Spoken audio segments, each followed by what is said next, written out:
নমস্কার, শুভ সন্ধ্যা। নবীন কিশোর তোমায় দিলাম ভুবনডাঙ্গার মেঘলা আকাশ।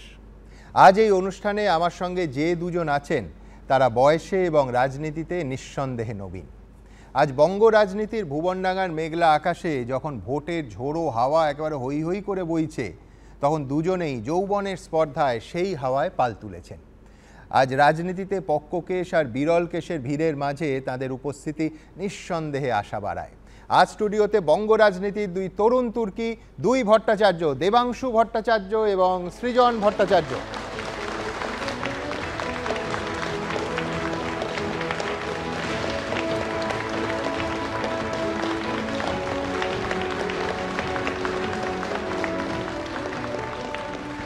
দেখুন, ওদের দুজনেরই পদবী ভট্টাচার্য, কিন্তু আমার প্রথম প্রশ্ন বঙ্গ রাজনীতিতে ব্রাহ্মণ্যবাদ নিয়ে নয়।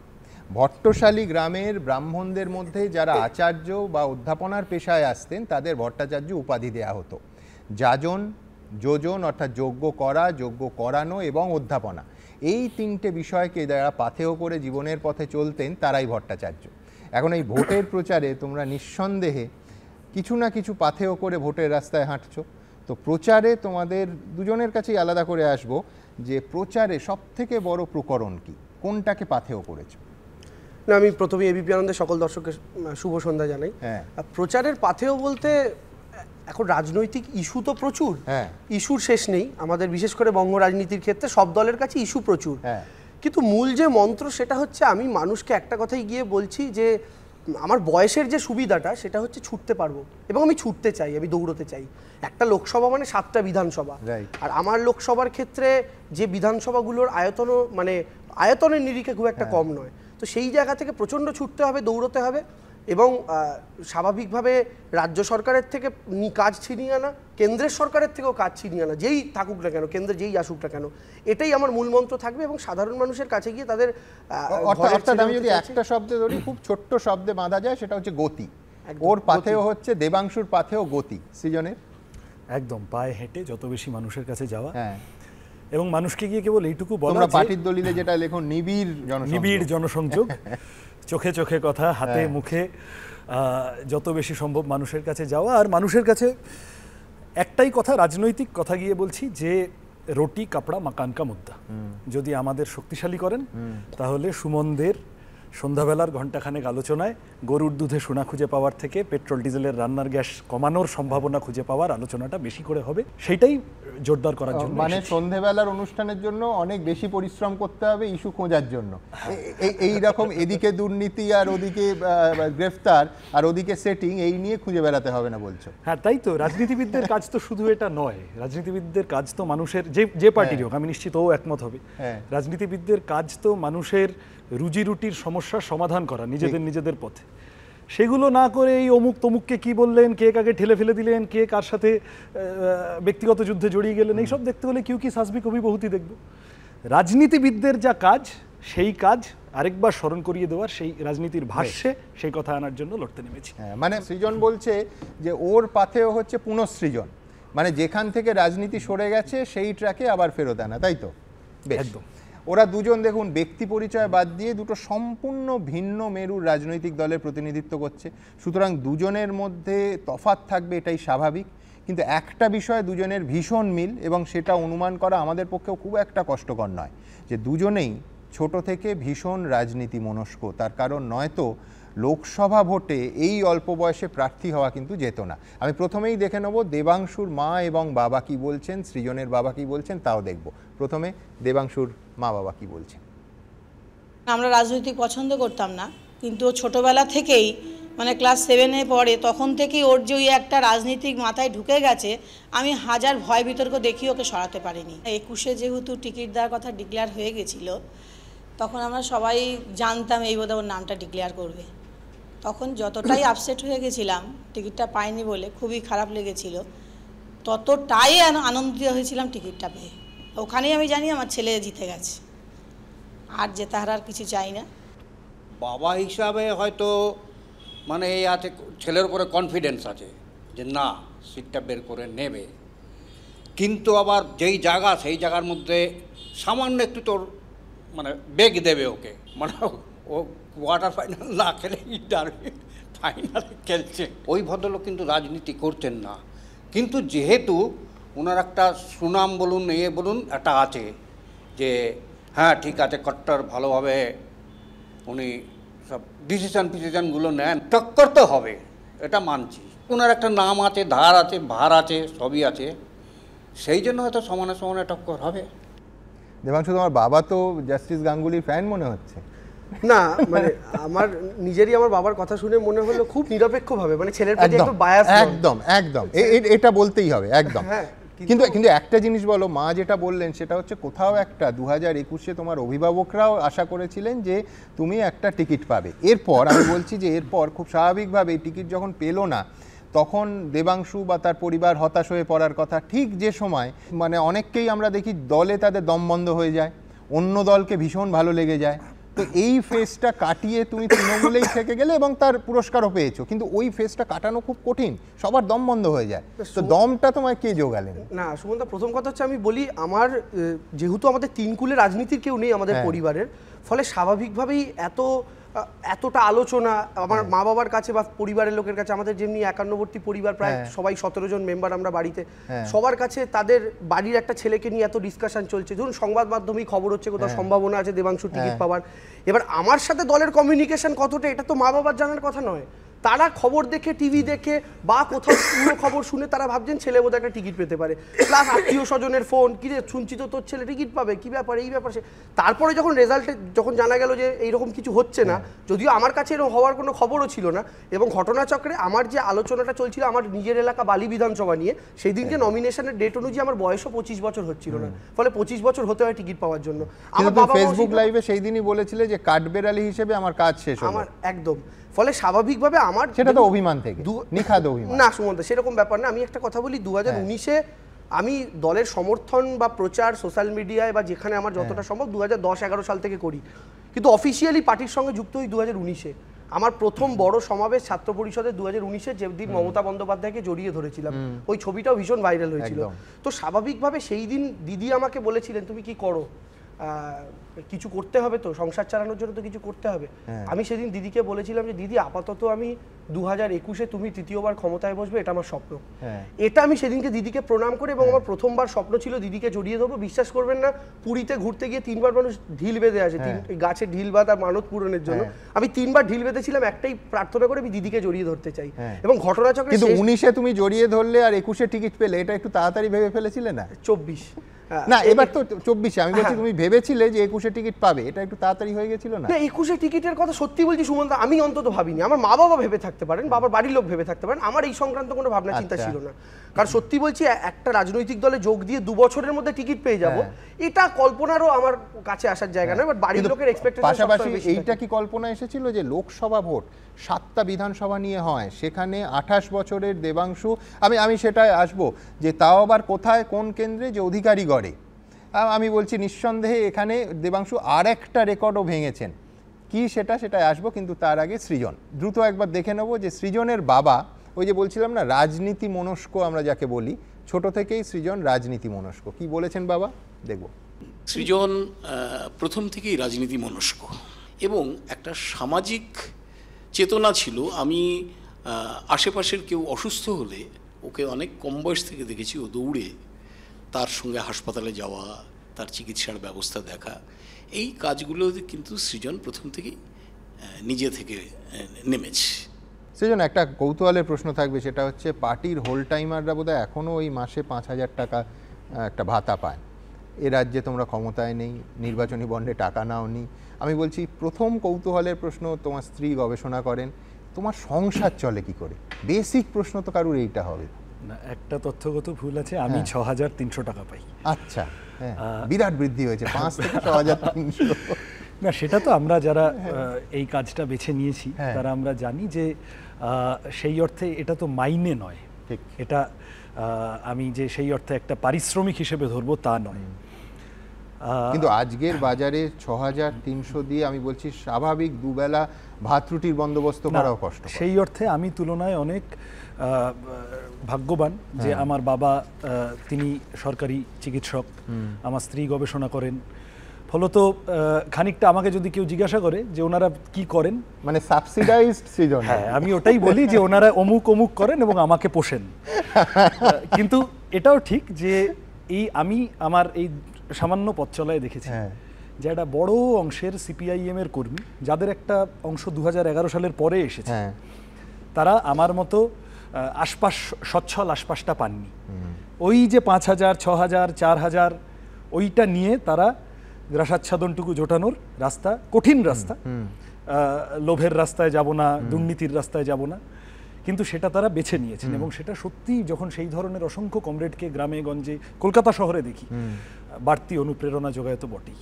কিন্তু এই কঠিন রাস্তা একটা ফ্যালাসি আছে, সেটা হচ্ছে ব্রিগেড উপচে পড়ে বামেদের ডাকা বা বামেদের গণসংগঠন বা ছাত্র সংগঠনের ডাকা ব্রিগেড উপচে পড়ে এবং বেশিরভাগ কালো মাথা, যে কোনো রাজনৈতিক দলের মানে সম্পদ হতে পারে যে ছবিটা। যখন কোভিড আসে, রেড ভলেন্টিয়ার্সরা ঝাঁপিয়ে পড়ে, আমি নিজে চোখের সামনে দেখেছি কিভাবে প্রাণের ঝুঁকি নিয়ে তারা একটা পরিবারকে বাঁচিয়েছেন, লোকে দুহাত তুলে আশীর্বাদ করে। যাদবপুরে শ্রমজীবী ক্যান্টিন বছরের পর বছর চলে। তোমরা যারা এইবারে লোকসভায় টিকিট পেয়েছো তাদের মধ্যে সিংহভাগ একেবারে ঝকঝকে তরুণ ছেলেমেয়ে, সবটাই লোকের দৃষ্টিতে খুব প্রশংসিত হয়। কিন্তু তাও দেখা যায় ভোটের বাক্সে এখনকার পরিভাষায় ইভিএমে বেশ খালি থাকে। বামেদের আর কোথাও ভোট দিতে গিয়ে মানুষ কি এখনও ভাবে যে ও আচ্ছা এরা নতুন, এদের ভোট দেওয়াটা ঠিক হবে না। ওই রকম কোভিডে কাজ করার পর 2021-এ খাতাই খুললো না, এখনও তোমাদের আর্যভট্ট দল বলে দেবাংশুরা কটাক্ষ করে।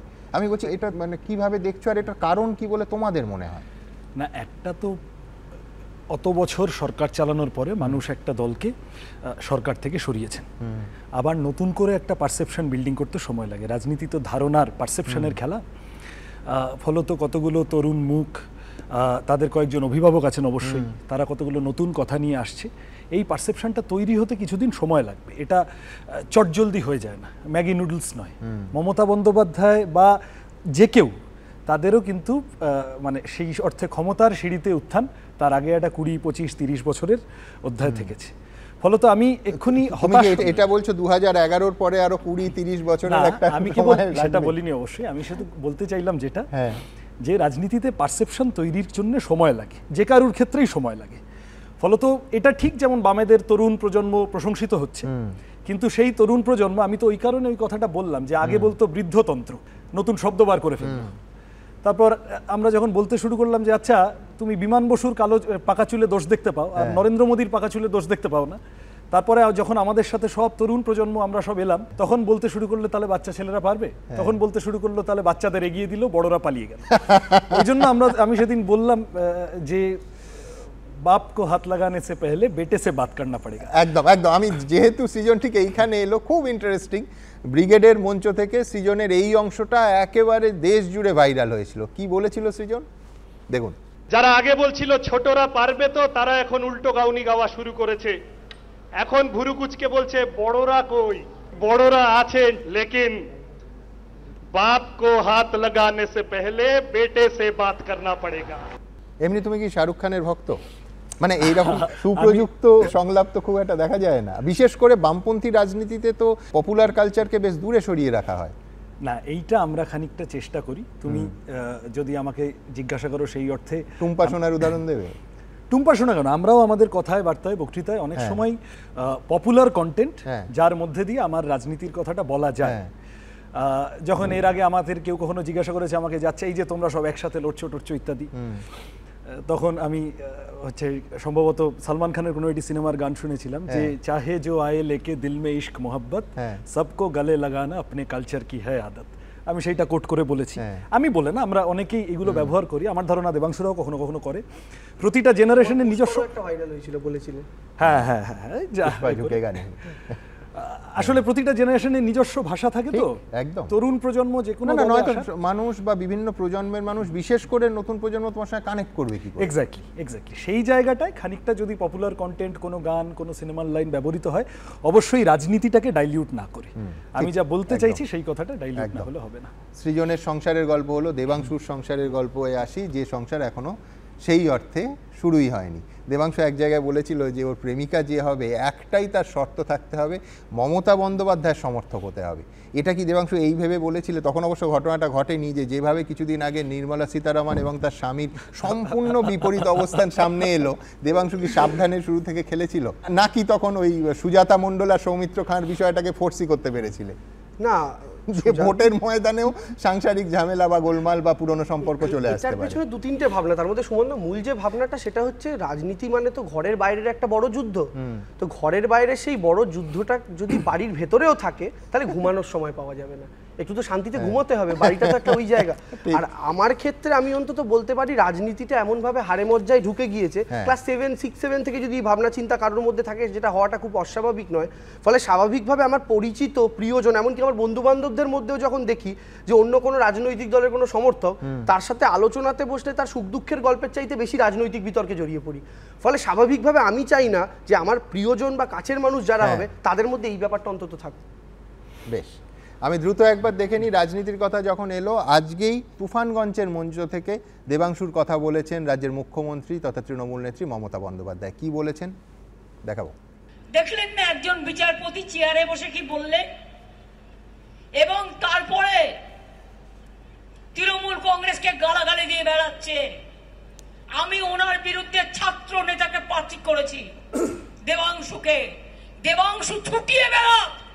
এর পাশাপাশি তোমার নাম যখন প্রথম ঘোষণা হচ্ছে তখন অভিষেক বন্দ্যোপাধ্যায় বলছেন আমার ভ্রাতৃপ্রতিম। আমি বলছি কোথাও একটা অন্য 41 জন প্রার্থীর থেকে দেবাংশু বেশি কাছের মনে হচ্ছে।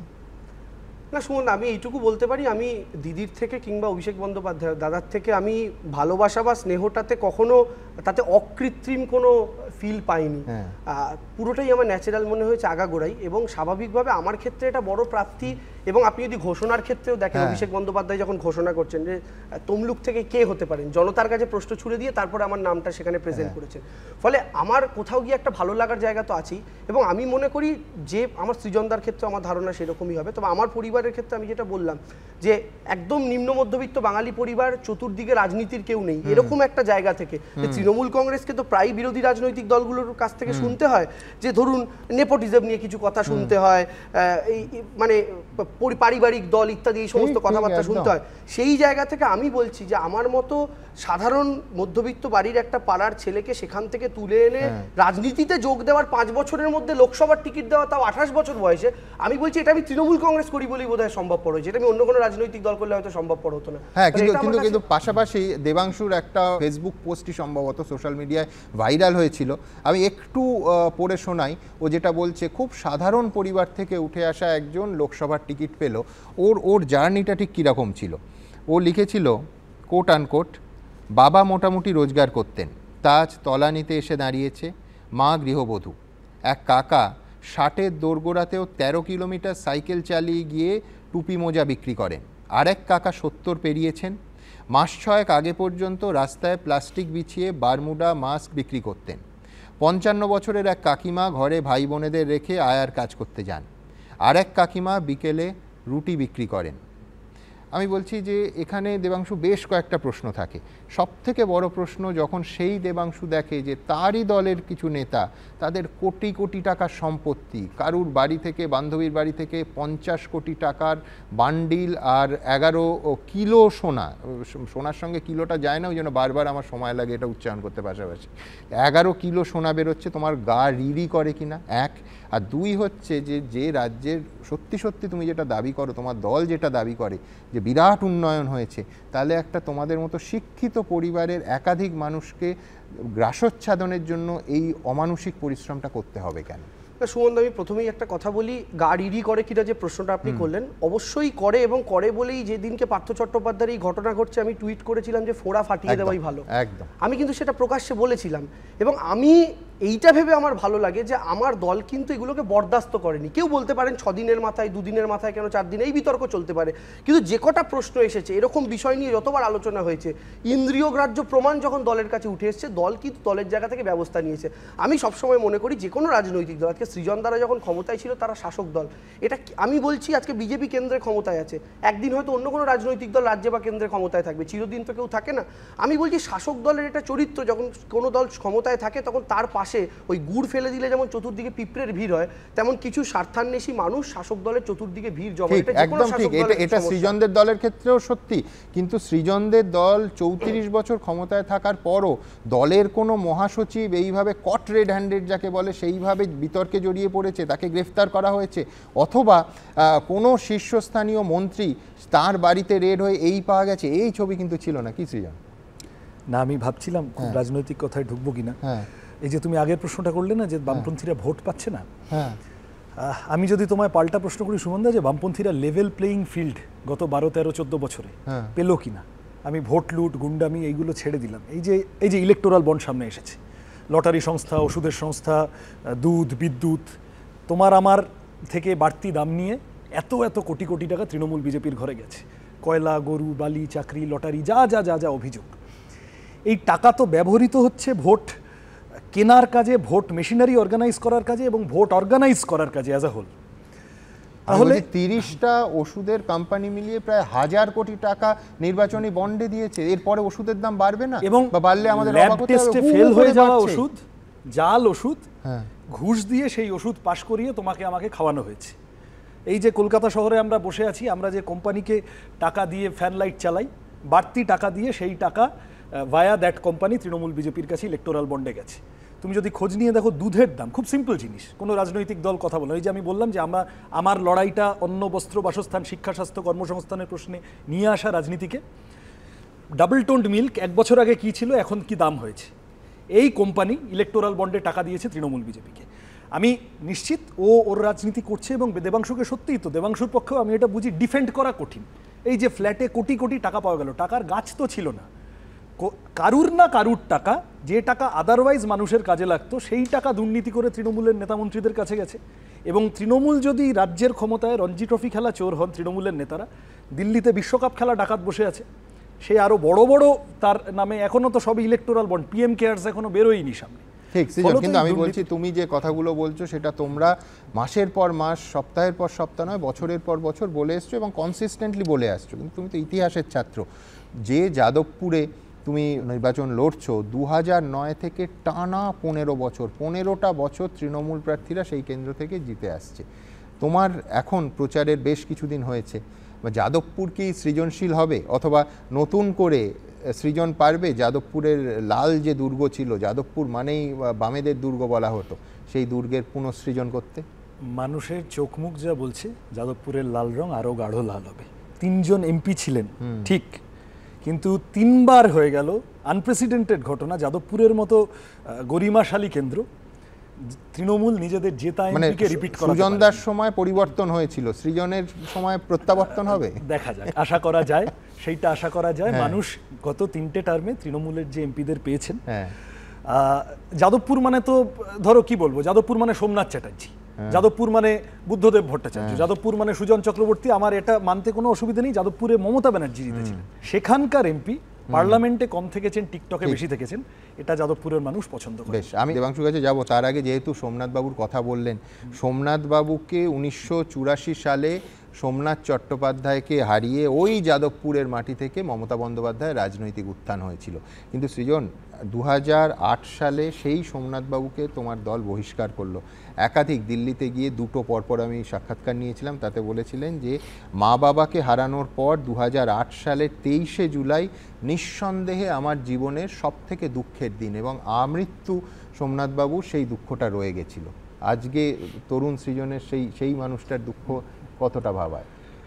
না না, অবশ্যই শেষ মুহূর্ত অবধি কিন্তু উনি কোনো অন্য দলের কথা ভাবেননি। একাধিক, আমি নিজের দায়িত্ব নিয়ে বলছি, একাধিক দল থেকে নানাভাবে নানা পদের ওনাকে অ্যাপ্রোচ করা হয়েছিল। উনি আমৃত্যু, মানে ভেতরে ভেতরে দল যাই বলুক, কাগজপত্র যাই বলুক, একজন কমিউনিস্ট থেকে গেছিলেন। আমরা কমিউনিস্ট পার্টির ডিসিপ্লিন সোলজার, ফলত কমিউনিস্ট পার্টির চলার পথে বিভিন্ন তর্কে বিতর্কে কোথাও কোনো পরবর্তীতে ইতিহাস প্রমাণ করেছে যে এই যে সিদ্ধান্তটা নেওয়া হয়েছিল এইটা হয়তো সবটা ঠিক হয়নি, এরকমও সিদ্ধান্ত থেকেছে। তো আমি কেবল এইটুকু বলতে পারি, আমার এইটা ভেবে গর্ব হয় যে কমিউনিস্ট পার্টির সাথে সোমনাথ চ্যাটার্জির যে বিচ্ছেদটা হয়েছিল সেটা কিন্তু রাজনৈতিক প্রশ্নের উপরে দাঁড়িয়েছিল। অর্জুন সিংয়ের মতো বিচ্ছেদ কমিউনিস্ট পার্টির সাথে সৈফুদ্দিন চৌধুরী বা সোমনাথ চ্যাটার্জিদের কোনোদিন হয়নি। সোমনাথ চ্যাটার্জির প্রতি সম্পূর্ণ শ্রদ্ধা এবং আমি যে দুটো নাম বললে দুজনেই কিন্তু তুমি যদি মানে রাজনৈতিক বিশ্লেষণ করো দেখা যাবে যে দুজনেই যেটা বলেছিলেন পরবর্তীকালে কমিউনিস্ট পার্টি এবং প্রতিষ্ঠিত হয়েছে সেই তার মধ্যে সারবত্তা ছিল। না বিতর্কের সফিদার ক্ষেত্রেও তাই, অবশ্যই বিতর্কের প্রশ্ন তো সারবত্তা থাকে, কংগ্রেসের সঙ্গে আল্টিমেটলি বিতর্কের এলো, অবশ্যই বিতর্কের প্রশ্ন তো সারবত্তা থাকেই।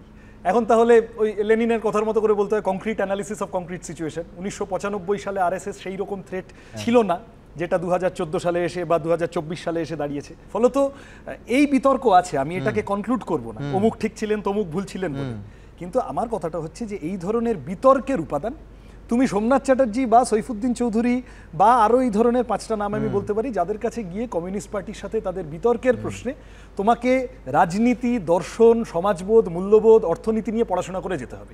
তোমাকে অর্জুন সিংয়ের কাছে গেলে আপনি কোন সিটটা পাবেন, তোমাকে রাজীব ব্যানার্জির কাছে গেলে বা ওই যে ও যে লিখেছে তার মধ্যেই তো পর তারা সব বিজেপিতে গেলেন, পর আবার মুকুল রায়, সব্যসাচী ইত্যাদি ইত্যাদি সব ফিরে এলেন।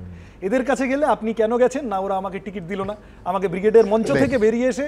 এর একটা মূল কারণ আছে বলে আমার মনে হয়, সেটা হচ্ছে রাজনৈতিক অপশনস রাজনৈতিক নেতাদের কাছে যখনই বেড়েছে। মানে আমি একটা কথা বলছি যে বামেদের 34 বছরের উদাহরণ দেওয়া হয়, দীর্ঘদিন যাবত তো কংগ্রেসের সাথে লড়াই ছিল তাদের, একটা সময় তৃণমূল কংগ্রেস আসে, আপনি দেখবেন তৃণমূল আর কংগ্রেসের মধ্যে তখন কিন্তু দলবদলটা ছিল, বহু নেতা আছেন তৃণমূল টু কংগ্রেস, কংগ্রেস টু তৃণমূল বহুবার জাম্প করেছেন, কিন্তু অরিজিনটা এক জায়গায়, নীতি আদর্শের পেছনে তৃণমূল আর কংগ্রেস কাছাকাছি। কিন্তু বামেদের সাথে যেহেতু মূল লড়াইয়ের জায়গাটা ছিল, সরাসরি বামেদের থেকে যাতায়াতটা হয়নি। তো আজকের দিন আপনি যখন দেখছেন খগেন মুর্মু থেকে শুরু করে যাদবপুরের রিঙ্কু নস্কর, তারা কিন্তু আবার বাম থেকে শিফট করেছে। কিন্তু আমি এখানে একটা উদাহরণ দিই দেবাংশু, সেটা হচ্ছে তাহলে কংগ্রেস থেকে জন্ম নেওয়া তৃণমূল কংগ্রেস কোন সমীকরণে বিজেপির সঙ্গে সরকার চালায়, বিজেপির সরকারে যোগ দেয়? সুমনদা সেই মুহূর্তে নীতি আদর্শের সম্পূর্ণ দুটো ভিন্ন। আমি বলছি সুমনদা আপনি বলতে পারেন নীতি আদর্শের সাথে কম্প্রোমাইজ করা, বাট না আমি বলছি না, কিন্তু আমি বলছি আমি প্রশ্নটা তোমাকেই করছি। না একদম আমি বলছি শুনলে অস্বস্তিতে পড়বে, সেই মুহূর্তে দাঁড়িয়ে তৃণমূল আজকে বলতে কোনো দ্বিধা নেই, সেই মুহূর্তে দাঁড়িয়ে তৃণমূল কংগ্রেসের কাছে one and only target point ছিল সিপিএম কে বাংলা থেকে সরানো। ওই উদ্দেশ্যে দাঁড়িয়ে কখনো যদি আমাদের কংগ্রেসের সাথে গিয়েছি, কিন্তু এইটুকু আমি বলতে পারি অটল বিহারী বাজপেয়ীর মতো মানুষের সঙ্গে সেই ব্যক্তি কিন্তু আজকের দিনে নরেন্দ্র মোদী, অমিত শাহের সময় দাঁড়িয়ে খুব ছোট, আমি ওকে মনে করিয়ে দেবো, আমি নাম করতে চাই না, কারণ এটাও আবার এই লোকসভা নির্বাচনের পেরিফেরির মধ্যে পড়ে, প্রায় প্রতিদিন কুণাল ঘোষ মনে করিয়ে দেন। সেটা হচ্ছে এই রকম বিতর্ক তখনও উঠেছিল যে তৃণমূলের গুরুত্বপূর্ণ নেতারা বিজেপির সঙ্গে ভয়ঙ্কর ঘনিষ্ঠ হয়ে পড়েছেন এবং একজন নেতার ক্ষেত্রে তার দল ছাড়ার জল্পনা অবধি তুঙ্গে উঠেছিল, শেষ পর্যন্ত তিনি দল ছাড়েননি। কিন্তু এখনও এই ভোটের আগে কুণাল ঘোষকে বলতে শোনা যায় যে একজনকে প্রার্থী করলে, আমি নাম করেই বলছি, সুদীপ বন্দ্যোপাধ্যায়কে প্রার্থী করলে দুজন উত্তর কলকাতায় দুজন বিজেপি প্রার্থী হবে। অর্থাৎ আমি বলছি মতাদর্শটা বোধহয় আজকের দিনে দাঁড়িয়ে বহু দলের ক্ষেত্রে খুব গুরুত্বপূর্ণ। এখানে কেউ নেই, তাহলে বলতাম যে শিবসেনার সঙ্গে কংগ্রেসের প্রতিনিধি থাকলে জিজ্ঞেস করতাম কোন হিসেবে কংগ্রেসের রাজনৈতিক মেলবন্ধন হয়। আরো ইন্টারেস্টিং হলো তাপস রায়, সুদীপ বাবুর বিজেপির সাথে যোগাযোগ আছে, তার প্রতিবাদে উনি বিজেপিতে চলে গেলেন। এই মানে আমি বলছি বটম লাইনে কি আমি এইটা আসবো যে আলটিমেটলি সেই ক্ষমতা, কিন্তু আমি মতাদর্শের তর্ক বেশিক্ষণ চালাতে চাই না। শুনুন একটা জাস্ট কথা আমি বলছি, টাইম মানে আপনি সময়ের দিক থেকে যদি চেঞ্জ দেখেন, আজকের দিনে দাঁড়িয়ে বামপন্থীরা বিহারে যখন নীতিশ কুমার সরকার চালাচ্ছেন, এই নীতিশ কুমার তো মমতা বন্দ্যোপাধ্যায় গেছিলেন কোনো একটা সময় বিজেপির সঙ্গে, কিন্তু নীতিশ কুমার তো এই লাস্ট 10 বছরই 3-4 বার শিফট করেছেন, তারপরেও তো নীতিশ কুমারের সাথে একই সরকারে বামপন্থী বিধায়কেরা ছিলেন, সেই জায়গা থেকে 3-4 বার না 5 বার শিফট করেছেন বামপন্থী বিধায়কেরা। নীতিশ কুমার ছাড়ার আগে পর্যন্ত যে সরকারটা তার পার্ট, শিবসেনা মিলে যে সরকার চালিয়েছে কংগ্রেসের সাথে মিলে তার পার্ট বামপন্থী ওখানকার এমএলএরা, ফলে তারাও কিন্তু সেই নীতিশ কুমারের সাথে কম্প্রোমাইজ করেছেন। বিজেপির ক্ষেত্রে আরএসএস কে ক্ষমতা থেকে দূরে রাখাটা বামপন্থীদের প্রথম দিন থেকে 1 পয়েন্ট, আমাদের প্রথম দিনের লক্ষ্য ছিল সিপিএম কে ক্ষমতা থেকে দূরে রাখা। সুতরাং এই এটা আমার দেবাংশুরী নেত্রীর একটা কথা, তার মানে ও যেটা বললো যে অন ক্যামেরা বলা মনে পড়ে যাচ্ছে, আমি বলছি ভারতীয় রাজনীতি এখন যেখানে দাঁড়িয়ে আছে সেই পরিভাষাটা এখনো চলে, সেটা হচ্ছে যখন যেমন তখন তেমন, মানে প্রায় সেই রকম জায়গা দাঁড়িয়েছে। কিন্তু আমি ক্ষমতা থেকে দূরে রাখতে দেবাংশুরা আরএসএস এর সাথে অতীতে গেছে, চাইলে পরেও যেতে পারে, এটা বটম লাইন। এটা আমি বুঝলাম, এটা আমার পক্ষে ভালো লাগলো। আজকে তৃণমূলকে ঠেকানোর জন্য তৃণমূলের ক্যারেক্টার পরিষ্কার হলো, বামপন্থীরা আজকে তৃণমূলকে সরানোর জন্য তাদের 22% ভোট শিফট করে দিচ্ছে, এটা মজা শিফট করেনি বামপন্থীরা। আচ্ছা এবার কিছু আলাদা প্রশ্নে আসি। এক হচ্ছে দেবাংশুর কাছে দেবকী আর যশোদা যে ধরনের আমরা পুরাণে যে একটা টানাপোড়েন চলে, দেবাংশুর জীবনে, দেবাংশুর কেরিয়ারে, দেবাংশুর সৃজনশীল কেরিয়ারে, সৃজন আছে বলে শব্দটা ব্যবহার করলাম, প্রায় সেরকম একটা এসেছিল যে খেলা হবে। এই স্লোগানের উদ্গাতা কে? দেবাংশুর যখন স্লোগানটা সৃষ্টি করলো কোনো কারণে একটা পাবলিক পারসেপশন হলো, সম্ভবত তার নামে একটা বই বেরোলো সেই সময়, অনুব্রত মণ্ডলের সঙ্গে খেলা হবে স্লোগানটা জুড়ে গেল। আমি বলছি নারায়ণগঞ্জের আওয়ামী লীগ নেতা শামীম ওসমান, তার খেলা হবে শব্দটা প্রথম তার কাছ থেকে শোনা যায়। আমি দেবাংশুর কাছে আজকে জানতে চাইব যে এখন যখন মোটামুটি খেলা হবে ইজিক্যাল টু দেবাংশু ভট্টাচার্য, এটা এস্টাবলিশ, সেই সময়টা তোমার কষ্ট হয়নি যে তোমার স্লোগান সবাই বলছে অনুব্রত মণ্ডল বলেছেন? না, অবশ্যই কষ্ট হয়েছিল, খারাপ লেগেছিল। এবং খারাপ লেগেছিল এটা আমি ওপেন ফেসবুকে পোস্টও করেছিলাম এই বিষয়ে। কারণ স্বাভাবিকভাবে যে কোনো সৃষ্টি না, আমি তো এখনো পিতা হইনি, ফলে পিতার আনন্দ কি সেটা আমি এখন বলতে পারবো না। তবে আমাদের ক্ষেত্রে আমরা যারা সৃষ্টিশীল বা আমরা যারা সৃষ্টি করতে ভালোবাসি, তৈরি করতে ভালোবাসি, সেই কোনো একটা সৃষ্টির যদি সেই জায়গাটা থেকে শুনতে হয় যে তার সাথে কোনো সম্পর্ক নেই, সেক্ষেত্রে একটা যন্ত্রণা হয়। এবং আমার মনে হয় সেটা সন্তান যদি অন্য কারোর ঘরে গিয়ে মানুষ হয়, সেটা যে কষ্টটা লাগে সেই একই রকম কষ্ট লাগে, সেটা যে কারোর ক্ষেত্রে, সেটা অনুব্রত মণ্ডলের ক্ষেত্রে হলেও সত্য। এবং আমি চাকরি চুরি আর স্লোগান চুরি সমান কষ্টের। আমি সুমনদা এইটুকু বলতে পারি যে স্লোগানের ক্ষেত্রে এবার ব্যাপারটা হয়েছে যখন আমাদের প্রকাশ হয়, এটা 6 জানুয়ারি উত্তরবঙ্গে শুট হয়, 7 জানুয়ারি প্রকাশ হয়। প্রকাশ হওয়ার পর আমাদের বিভিন্ন মঞ্চে বেজেছিল, তার মধ্যে কেষ্টদার মঞ্চে বেজেছিল। আর আপনি যে বইটার কথা বলছেন, if I am not wrong, বইটা অ্যাসেম্বলি ইলেকশনের পরে প্রকাশিত, অ্যাসেম্বলি ইলেকশনের আগের গল্প খেলা হবে স্লোগান। তো সেই সময় দাঁড়িয়ে এই স্লোগানটা তৈরি করা, এবং তৈরি করার পর একটা স্লোগান মানে তো শুধু দুটো শব্দ নয়, তার পেছনে অনেকগুলো লিরিক্স থাকে, সেটাকে একটা র্যাপ গানের মতো করে সেটা তৈরি হয়েছিল। পরবর্তীকালে সেটা গোটা রাজ্য জুড়ে ভাইরাল হয়, সেটা কেষ্টদার মঞ্চেও বেজেছিল। সেখান থেকেই কেষ্টদা মঞ্চ থেকে স্লোগানটা দিয়েছিল।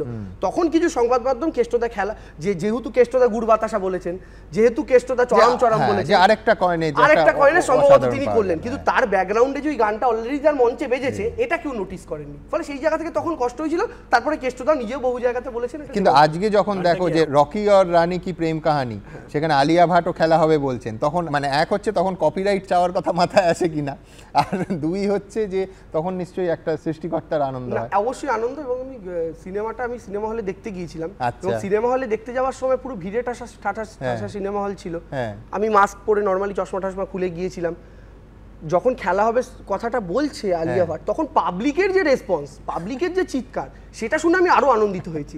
মানে আজকের দিনে দাঁড়িয়ে বিধানসভা নির্বাচনের থেকে 2-2.5 বছর পেরিয়ে গিয়ে যখন একটা সিনেমা রিলিজ হচ্ছে, এবং বলিউড একটা মুভি, সেখানে একজন বাইরের অভিনেত্রী তিনি যখন এই স্লোগানটা দিচ্ছেন, তখন বাঙালি দর্শকদের মধ্যে এখনো যে হর্ষোল্লাস, সেটা আমাকে একজন সৃষ্টিকর্তা হিসেবে খুবই আনন্দ দিয়েছিল। আর শামীম ওসমানের সঙ্গে, মানে ওটা কি তুমি আগে শুনেছিলে? না, শামীম ওসমানের ব্যাপারটা হচ্ছে, শামীম ওসমানের এটা আমি যখন স্লোগানটা তৈরি করলাম, আমাদের স্লোগানটা অ্যাকচুয়ালি একটা স্তবক ছিল, তার মধ্যে কিছু স্তবক ছিল একদম, সেই স্তবকের মধ্যে কিছু লিরিক্স ছিল, সেই লিরিক্সগুলো নিয়েই গোটা স্লোগানটা। এবং খেলা হবে বলে সাধারণ মানুষ খেলা হবে বলে পাল্টা প্রত্যুত্তর দিচ্ছেন।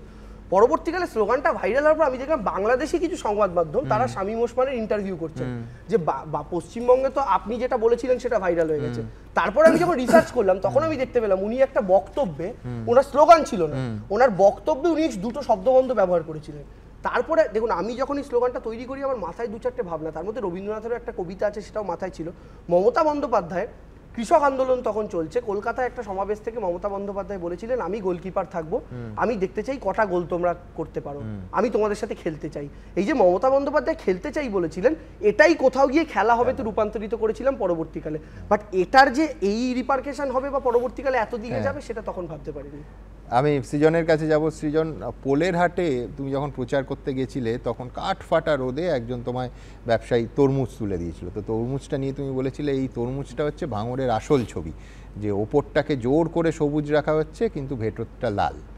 তো সেটা কি ভাবনা থেকে, কি থেকে তোমার এইরকম একটা মানে আমি বলবো চূড়ান্ত আশাপ্রদ কল্পনার জন্ম দিল? না, কল্পনার প্রশ্ন, বাস্তবতা আছে। তো যারা এই খবর তুমি অবধি পৌঁছেছেন, তারা নিশ্চয় সেদিন প্রচার কভার করছিলেন, তারা মানুষের সাড়া দেখেছেন, মানুষের স্বতঃস্ফূর্ততা দেখেছেন।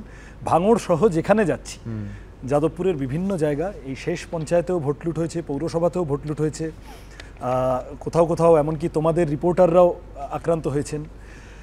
সেই সব জায়গায় যাচ্ছি, মানুষের মধ্যে একটাই কথা আছে যে আমরা আমাদের ভোটটা দেব, ওপরটা জোর করে সবুজ করে রাখা হয়েছে, আমাদের ভেতরটা লাল আছে, আমরা কেবল সেটা ফেটে বেরোনোর অপেক্ষা। এই ভোট লুটের কথায় তুমি সেই ব্যতিক্রমী প্রার্থী, আমরা সাধারণভাবে কি দেখি যে কেউ হেরে গেলে, যেই হারুন না কেন, যে বিরোধী দলের বা শাসক দলের, বলেন যে ভোট লুট হয়েছে। কিন্তু সৃজন, যখন সিঙ্গুরে তুমি হেরে গেলে, একবারও কিন্তু বলনি যে সন্ত্রাস করে আমায় হারানো হয়েছে। তো তো সেই ভাবনাটা তো তোমার দলেও ব্যতিক্রমী। সেটা তো সাধারণভাবে আমরা তো তাই দেখি যে হেরে গেলে কেউ বলেন যে ভোট লুট হয়েছে, এটা ভোটই হয়নি। তুমি তো কিন্তু বলনি। যেখানে হয়নি সেটা বলবো কেন? তাহলে যেখানে হয়েছে সেটা যখন বলবো আমার ক্রেডিবিলিটি থাকবে না। সিঙ্গুরে সত্যি খুব স্ট্রে একটা দুটো জায়গা ছাড়া আলাদা করে আমার ধারণা আমরা বা বিজেপি বা অন্য কোনো দলের প্রার্থী যারা তৃণমূলের কাছে হেরেছেন কেউই বলবেন না যে সন্ত্রাস, ভোটের দিন সন্ত্রাস করে হয়েছে। আগে কিছু হুমকি ধমকি, টাকা পয়সা, গাজোয়ারি এইসব যা হয় এগুলো তো করেছে। কিন্তু সিঙ্গুরের রহস্যটা কি? আমি এই জন্য তোমায় জিজ্ঞেস করছি যে সিঙ্গুর তারপরে তুমি যখন ভোটে হেরে গেলে, তারপর প্রবল জল জমলো, সেখানেও তুমি পৌঁছে গেছিলে ভোটে হারার পরও। আমি বলছি যে অর্থাৎ সিঙ্গুরকে তুমি কনস্টিটুয়েন্সি হিসেবে লালন পালন করতে চেয়েছিলে। তারপর একটা প্রশ্ন যে কেন সিঙ্গুর থেকে তোমায় যাদবপুরে দাঁড়াতে হলো। কিন্তু তার থেকেও বড় প্রশ্ন যেটা, যে সিঙ্গুরে শিল্পায়নের সম্ভাবনা মমতা বন্দ্যোপাধ্যায়ের আন্দোলনের ফলে মানে নষ্ট হয়ে যায়, সেখানে তোমাদের লজিকে গেলে তো সমস্ত জনসমর্থন লেফটে ব্যাক করা উচিত ছিল, অথচ তুমি হেরে গেলে। একটা জিনিস আমি বুঝেছি, সেটা হলো সিঙ্গুরে শিল্পটা একটা ঠিক, এটা স্টেট ইস্যু, ন্যাশনাল ইস্যু ঠিকই, কিন্তু Singur just like any other rural seat পশ্চিমবঙ্গে, তার ভোট ঠিক শুধুমাত্র এই শিল্পায়নের প্রশ্নের উপরে দাঁড়িয়ে, হাইওয়ের ওপরে 1000 একরের উপরে দাঁড়িয়ে হয়নি। তার অনেকগুলো স্থানীয় কতগুলো বিষয় আছে, স্থানীয় দাবি দেওয়ার প্রশ্ন আছে, কৃষিজীবী মানুষ, গরিব মানুষ। আমি ওখানে গিয়েছিলাম ভোটে লড়তে, আমি তারপরেও একটা যোগাযোগ রাখার আজও চেষ্টা করি, মানুষের বিপদে আপদে সাহায্য করার চেষ্টা করি। এবং সিঙ্গুরে দাঁড়ালে না কেন? সেটা আমার পার্টি মনে করেছে আমাকে যাদবপুরে দিয়েছে, কিন্তু তার মানে এই নয় যে সিঙ্গুরে যিনি দাঁড়িয়েছেন সেটা কি এই কারণে যে পার্টি একটা আইএসআই এর কিছু সম্পূর্ণ বেসরকারিভাবে একটা সার্ভে করে, তাতে 4টে আসনে দেখা যায় যে বামেদের জয়ের সম্ভাবনা রয়েছে, তো সেইটা কোথাও একটা ফ্যাক্টর। সেই 4টের মধ্যে কিন্তু যাদবপুর একটা, সিঙ্গুর ছিল না। এটা আমি বলতে পারবো না। আমি পার্টির কর্মী, আমি ছাত্র আন্দোলনের কর্মী, এসএফআই এর রাজ্য সম্পাদক হিসেবে গোটা রাজ্য জুড়ে দৌড়েছি গত 7 বছর। ফলত আমাকে যেখানে দেবে আমি সেখানে কাজ করার চেষ্টা করব। এখানে ঠিক আমার এলাকা বলে কোনো ব্যাপার নেই, কিন্তু এটা ঠিক যে সিঙ্গুরের মানুষ যে ভালোবাসা দিয়েছেন, ভোট দেননি বলেও দিয়েছিলেন যে তোমরা আরেকটু বড় হও, তোমাদেরকেই ভোট দেবো, কিন্তু এখন তোমরা মানুষ, আমি এই কারণে আগের কথাটা বললাম যে পারসেপশন তৈরি করতে সময় লাগে। মানুষ পরীক্ষা নিয়েছেন আমাদের, সেই পরীক্ষায় আমরা উত্তীর্ণ হব কিনা সেটা আগামী দিন বলবে। কিন্তু এই ভালোবাসাটা যেটা পেয়েছি সেটার প্রতিদান দেওয়া আমার কাজ, আমি অবশ্যই সেটা আজও চেষ্টা করি। যাদবপুরের মানুষের কাছেও, যাদবপুর আমার খানিকটা বাড়তি সুবিধা, কারণ আমি যাদবপুরের ভোটার, যাদবপুর বিধানসভার ভোটার, ওখানে জন্ম, ওখানে বড় হওয়া, যাদবপুর ইউনিভার্সিটিতে পড়াশোনা, আমার জীবনের প্রথম সেই অর্থে রোজগার। লোকাল ট্রেনে করে বারুইপুরে গিয়ে খেপ ফুটবল খেলে 50 টাকা পেয়ে এসেছিলাম স্কুলে। মানে যাদবপুর জানে আমার প্রথম সব, যাদবপুর জানে আমার প্রথম সবকিছু। ফলত সেইটা তুলনায় চেনা এলাকা, মানুষের জীবনযাত্রার সমস্যাগুলো সম্পর্কেও ধারণা আছে। এখন দেখা যাক, যাদবপুরের মানুষও কিছু কম ভালোবাসা দিচ্ছেন। সিঙ্গুরের মানুষ যে তোমায় বলেছিল আর একটু বড় হও তারপরে সমর্থন দেব, তো 21 থেকে 24-এ কি সেই বড়টা মনে হচ্ছে যাত্রাটা পেরিয়ে গিয়েছে? সেটা তো এখন আগামী দিনে দেখা যাবে। কিন্তু দেবাংশু আমার পরের প্রশ্নটার একটা অংশ নিয়ে নিল, চিন্তাই করলো, কিন্তু বিষয়টা হচ্ছে যে আর একটু বড় হও। এই বড় হওয়ার ক্ষেত্রে আমি দেবাংশুর কাছে আসবো, কিন্তু দেবাংশুর ক্ষেত্রেও প্রযোজ্য। ওর 25 থেকে আমি ওইটাই বলছিলাম যে দেবাংশু কিন্তু একটা রেকর্ড করে বসে আছে, সেটা হচ্ছে যে আজ থেকে 40 বছর আগে মমতা বন্দ্যোপাধ্যায় যখন যাদবপুরে, কেউ মমতা বন্দ্যোপাধ্যায়ের অধিকাংশ রাজ্যবাসী তখন নাম জানেন না, সোমনাথ চট্টোপাধ্যায়ের মতো স্টলওয়ার্ডকে, একজন কিংবদন্তি নেতাকে হারিয়ে তিনি পাদপ্রদীপে এলেন। তো তখন তার বয়স ছিল সম্ভবত 29, আর দেবাংশুর এখন বয়স বোধহয় 28 নাকি? এই 1 এপ্রিল 28 পূর্ণ হলো। 28 পূর্ণ হলো, অর্থাৎ ওই রেকর্ডটাকেও কার্যত দেবাংশু টপকালো। তো এটা তো মমতা বন্দ্যোপাধ্যায়কে ছাপিয়ে যাওয়া, এই দলে নাম্বার কাটা যাবে না না। অথচ আপনি যে মমতা বন্দ্যোপাধ্যায়কে ছাপিয়ে যাওয়া বলছেন, সেই ছাপিয়ে যাওয়ার রাস্তা এগিয়ে স্বয়ং তিনিই আমাকে দিয়েছেন। আমি আবারও বলছি, এটা তৃণমূল কংগ্রেস বলেই সম্ভব। এবং আমার কাছে, আমি আবার বলছি, এটা সবচেয়ে বড় প্রাপ্তি যে এই বয়সে একটা লোকসভা কন্টেস্ট করার জন্য পার্টি পাঠিয়েছে। এবং সুমন, আমি একটা কথা বলে রাখি, এটা হয়তো অনেকে জানেন না, অনেকে ভাবতে পারেন যে তমলুকে অভিজিৎ গাঙ্গুলি ক্যান্ডিডেট হতে পারে, এরকম একটা আলোচনা চলছিল, সেই জায়গা থেকে বোধহয় দেবাংশুকে দেওয়া। আমি আপনাদের একটা কথা বলছি, তমলুক নিয়ে কিন্তু অভিজিৎ গাঙ্গুলি ক্যান্ডিডেট হবেন এই খবর প্রকাশিত হওয়ার অনেক আগেই কিন্তু, অনেক আগে বলতে তার ঠিক 1-2 দিন আগে কিন্তু দলের তরফ থেকে আমি খবরটা জানতে পারি যে আমায় ক্যান্ডিডেট হতে হবে। ঘটনাচক্রে আমি আপনাকে বলছি, যেদিনকে অভিজিৎ গাঙ্গুলির আপনারা এই খবরটা ব্রেক করলেন যে তিনি রাজনীতিতে আসতে চলেছেন, আপনি দুপুরবেলা একটা স্পেশাল শো করলেন, এবং তখনই আপনি কিছুক্ষণ পর খবর দিলেন সম্ভবত তিনি তমলুকে ক্যান্ডিডেট হবেন, তার ঠিক আগের দিন আমি জানতে পেরেছি তমলুক সিটে পার্টি আমাকে দাঁড় করাতে চলেছে। আচ্ছা, অর্থাৎ আমি যখন মুর্শিদাবাদে তখন প্রচারে, আমি মুর্শিদাবাদে প্রচারে যখন আপনাদের টিভি দেখছি, টিভিতে যখন আমি ব্রেকিংটা দেখছি যে তমলুকে তিনি সম্ভবত প্রার্থী হতে পারেন, তখন অলরেডি আমি বসে বসে ভাবছি গতকাল তো না, কিন্তু আমি বলছি যে তাহলে তমলুকে তুমি বলছো যে এইটা তখন, অর্থাৎ আজকে মমতা বন্দ্যোপাধ্যায় মঞ্চের ওপর থেকে যেটা বলছেন যে ওই জন্য মানে অভিজিৎ গাঙ্গুলি জানার আগেই দেবাংশু ফিক্সড হয়ে গেছিল। আমার বক্তব্যের জায়গাটা অন্য। না, আমার বক্তব্যের জায়গাটা এইটা। আপনার প্রশ্নটা বুঝতে পেরেছি। আজকের বক্তব্যের সঙ্গে তোমারটা মিলছে না। আজকে উনি বলছেন যে ওই জন্য ছাত্র দিয়ে আমি কাউন্টার করছি, এর আগেও আরেকবার বলেছিলেন।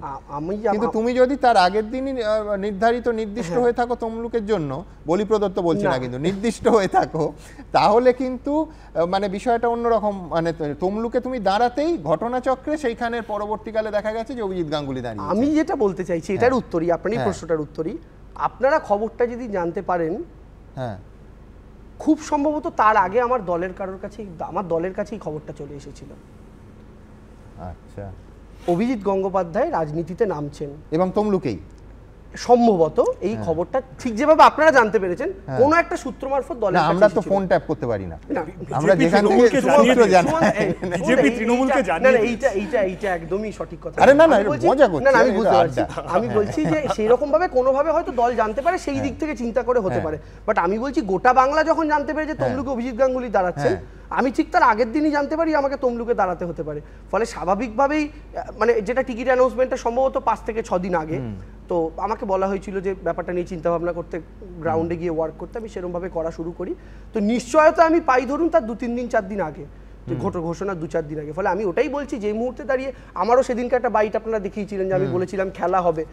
আমি কিন্তু সেই মুহূর্তে মনে মনে এটা ভেবেই আমাকে বলতে হয়েছিল যে সম্ভবত তার উল্টো দিকে আমাকেই লড়তে হতে পারে আর কি। আমি সেই জায়গাটা বলছি। আচ্ছা, তুমি যে খেলা হবেটা বলছো, খেলা হবে তো বিভিন্ন সময় অনেক স্তবক যোগ হয়েছে এবং যে গানটা এত পপুলার হয়েছিল তার একটা ভার্সানে দেখছি মুকুল শোভন সব্যসাচী বিজেপি আজ আস্ত রাঁচি, মুকুল শোভন সব্যসাচী বিজেপি আর আস্ত রাঁচি, দিলীপ কি ফের কাঁদবে তবে। আমি বলছি এ তো সব্যসাচী এখন তো বিধাননগর পুরসভার চেয়ারম্যান, এই তো গান তোমায় পাল্টাতে হবে। সুমনদা, পাল্টাতে হবে না। আমি প্রথমে ভেবেছিলাম এরা যখন জয়েন করছেন আমি ভেবেছিলাম আমি পাল্টাতে হবে, সত্যি বলছি আমি ভেবেছিলাম।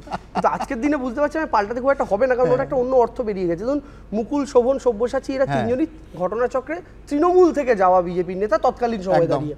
তো বিজেপি আজ আস্ত রাঁচি, মানে সব দলের লোকজনকে নিয়ে বিজেপি একটা পাগলাগারদের সমান সমান হয়ে গিয়েছে অবস্থা। আজকের দিনে যেটা মানে এই স্তবকটার অর্থ মুকুল শোভন সব্যসাচী বিজেপি আজ আস্ত রাঁচি, এটার অর্থটা হচ্ছে যে বিজেপির এই পাগলাগারদের অবস্থা থেকে সুস্থ মানুষের আর বিজেপিতে টিকতে পারছে না, তাই ফেরত চলে এসেছে। হ্যাঁ, কিন্তু সৃজনশীল মানুষদের মানে তারা ফিরে চলে এসেছে। এবার এখন আমার একটা ধরুন একটা স্লোগান, আমি ইতিহাস থেকে তোটা বদলাতে পারবো না, লাইনগুলো চেঞ্জ করতে। আমি বলছি এইটাই ওই সৃজনশীল মানুষের সমস্যা। যেমন বাবুল সুপ্রিয়র গানটা, বাবুল সুপ্রিয় চলে গেছেন তৃণমূলে তোমাদের দলে, কিন্তু গানটা এখনো বিজেপি বাজায় এই তৃণমূল আন্না, এবং সেটা যথেষ্ট হিট। আমি চাই সুমনদা গানটা একটা লাইন, গানটা ভবিষ্যতের মানুষদের কাছে একটা দলিল হিসাবেও থাক। সেই সময় মমতা বন্দ্যোপাধ্যায়ের পক্ষে দাঁড়িয়ে কারা লড়াই করেছিলেন, ঠিক এই দলিল হিসেবে থাক যে সব্যসাচী দত্ত স্টেজে থাকবেন, সেই স্টেজে এটা বাজবে। এই দলিলও আমরা দেখতে চাই। এই তৃণমূল আর না, এইটা মানে একটু যাই বলাও দরকার। ওইটা আসলে সিপিআইএম সমর্থকদের লেখা গান, এবং ওই লাইনে ওই গানে বেশ কয়েকটা লাইন আমারও লেখা আছে, যেটা পরবর্তীকালে এখন দেখো জীবনদায়ী ওষুধ ঝেড়ে দিচ্ছে। আর একটা সামান্য গান ঝাড়বে না, বিজেপি পুরোটা চুরি করে এবং বিজেপির লোকেরা এসে নিয়ে বিতর্ক হয়। আমার ধারণা তখন মিডিয়াতেও খবর হয়েছিল, বাবুল সুপ্রিয় বলেন যে আচ্ছা ঠিক আছে পেয়েছি, স্লোগান তো কারুর একার নয়, এসব বলে ফেলে আর কি করা যায়, ঝাড়ুদার পার্টি। কিন্তু কথা হচ্ছে যে ওই যে স্তবকগুলো এবং যে লাইনগুলো এই তৃণমূল আর না, এই তৃণমূল আর না বলে, সেগুলো আসলে সিপিআইএম সমর্থকদের লাইন। যাই হোক, আমরা ওটা দেখেছি যে মানুষ আস্তে আস্তে বুঝবেন যে কারা তৃণমূলের সাথে আর কারা তৃণমূলের বিরুদ্ধে। বেশ, এইখান থেকে আমি এই অনুষ্ঠানের সেই অংশটায় যাব যেটা ওদের প্রত্যেককে 4 মিনিট সময় দেওয়া হবে। তার মধ্যে ওরা জিতলে এবং ওদের দল জিতলে যতটা ওদের পক্ষে বলা সম্ভব, বলতে বলতে দেখুন এই সেটের একটা অংশ, যেহেতু দেবাংশুকে আমি আগে ডাকবো, ওর একদম সরাসরি আপনাদের সঙ্গে কথা বলবে, একেবারে সরাসরি দেবাংশু আর দেবাংশুর দল জিতলে এই বাংলার মানুষ ও যেখানে দাঁড়িয়েছে হয়তো সেই কেন্দ্রের মানুষ কি পাবেন, একদম সরাসরি ওর কাছ থেকে জানতে চাইবো। দেখুন বলতে বলতে সবুজ রং হয়ে গেছে।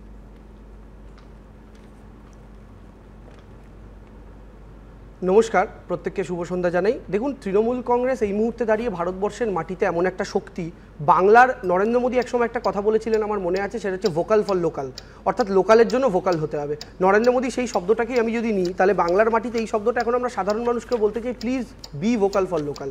অর্থাৎ আপনার বাংলার মাটির লোকাল পলিটিক্যাল পার্টি হচ্ছে তৃণমূল কংগ্রেস।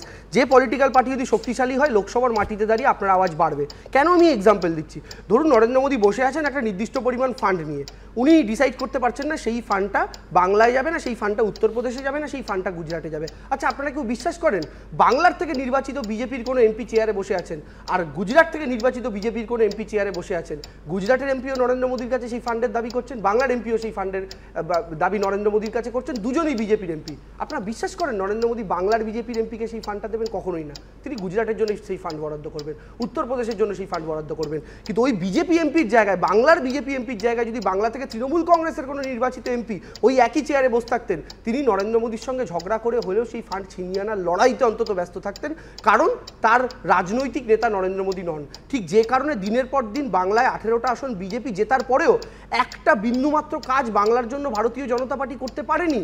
অন্যান্য রাজ্যের জন্য কটা এমস বরাদ্দ হয়েছে আপনারা দেখুন, বাংলার জন্য কটা এমস বরাদ্দ হয়েছে। মমতা বন্দ্যোপাধ্যায় রেলের জন্য কি করে গিয়েছিলেন? আজকে যে কটা মেট্রো রেল নিয়ে এত আলোচনা, সব মমতা বন্দ্যোপাধ্যায়ের করে যাওয়া। সেগুলোকে তৈরি করতে এরা কতগুলো বছর লাগিয়ে দিল, অথচ তাদের নিজেদের রাজ্যগুলোতে মেট্রো প্রজেক্টগুলো তারা আনছেন কতটা দ্রুততার সঙ্গে করছেন।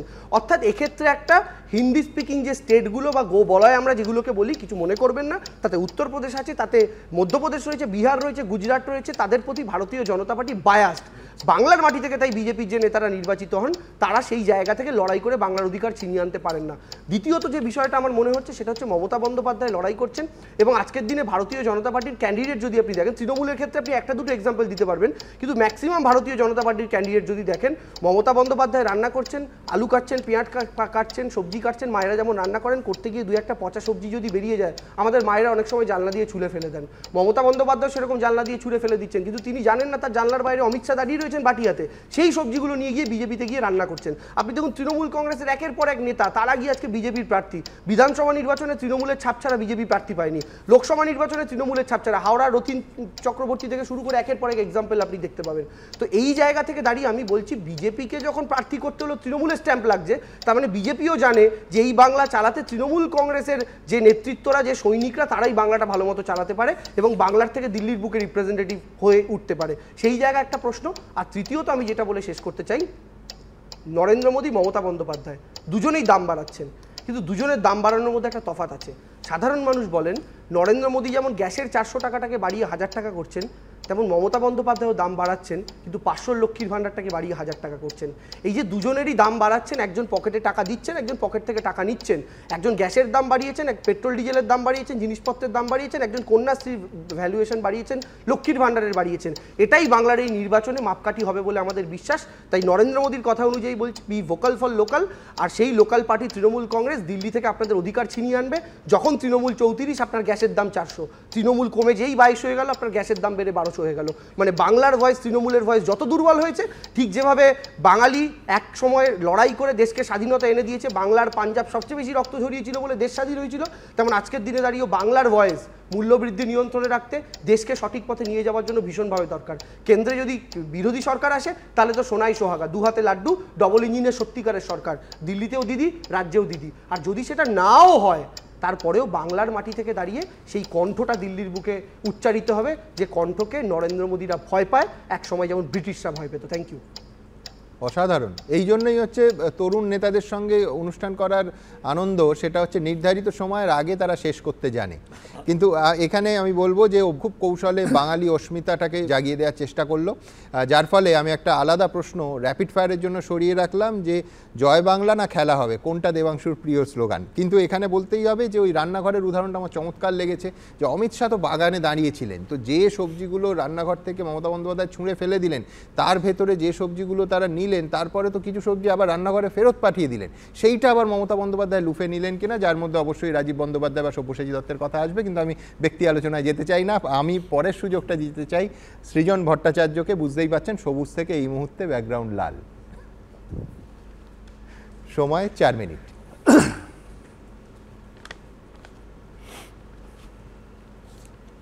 এক হচ্ছে দেবাংশুর কথা শুনলাম, দেবাংশু যা বলল ওই যে রান্নাঘর বাগান ইত্যাদি, আমি যা বুঝলাম ও এটা মেনে নিল প্রকারান্তরে যে তৃণমূল বিজেপি প্রার্থী আদান প্রদানে গোডাউন একটাই, শোরুম দুটো আলাদা।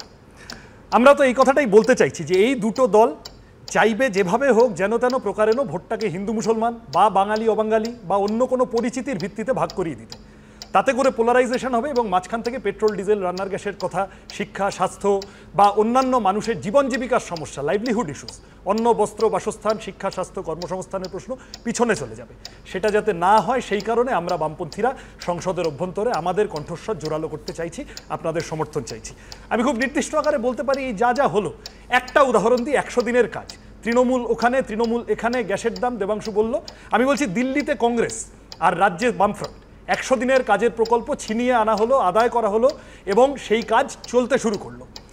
দিল্লিতে বিজেপি, বাংলায় তৃণমূল, 100 দিনের কাজের প্রকল্প প্যাকেট হয়ে গেল, দিল্লি বলে দিল যে আমি এখান থেকে টাকা দেব না, এবং বিজেপি এটা করার সাহস পেল, আদানি আম্বানির পার্টি 100 দিনের কাজ বন্ধ করে দেওয়ার সাহস পেল, কারণ তৃণমূল এখানে জব কার্ডের টাকা চুরি করলো।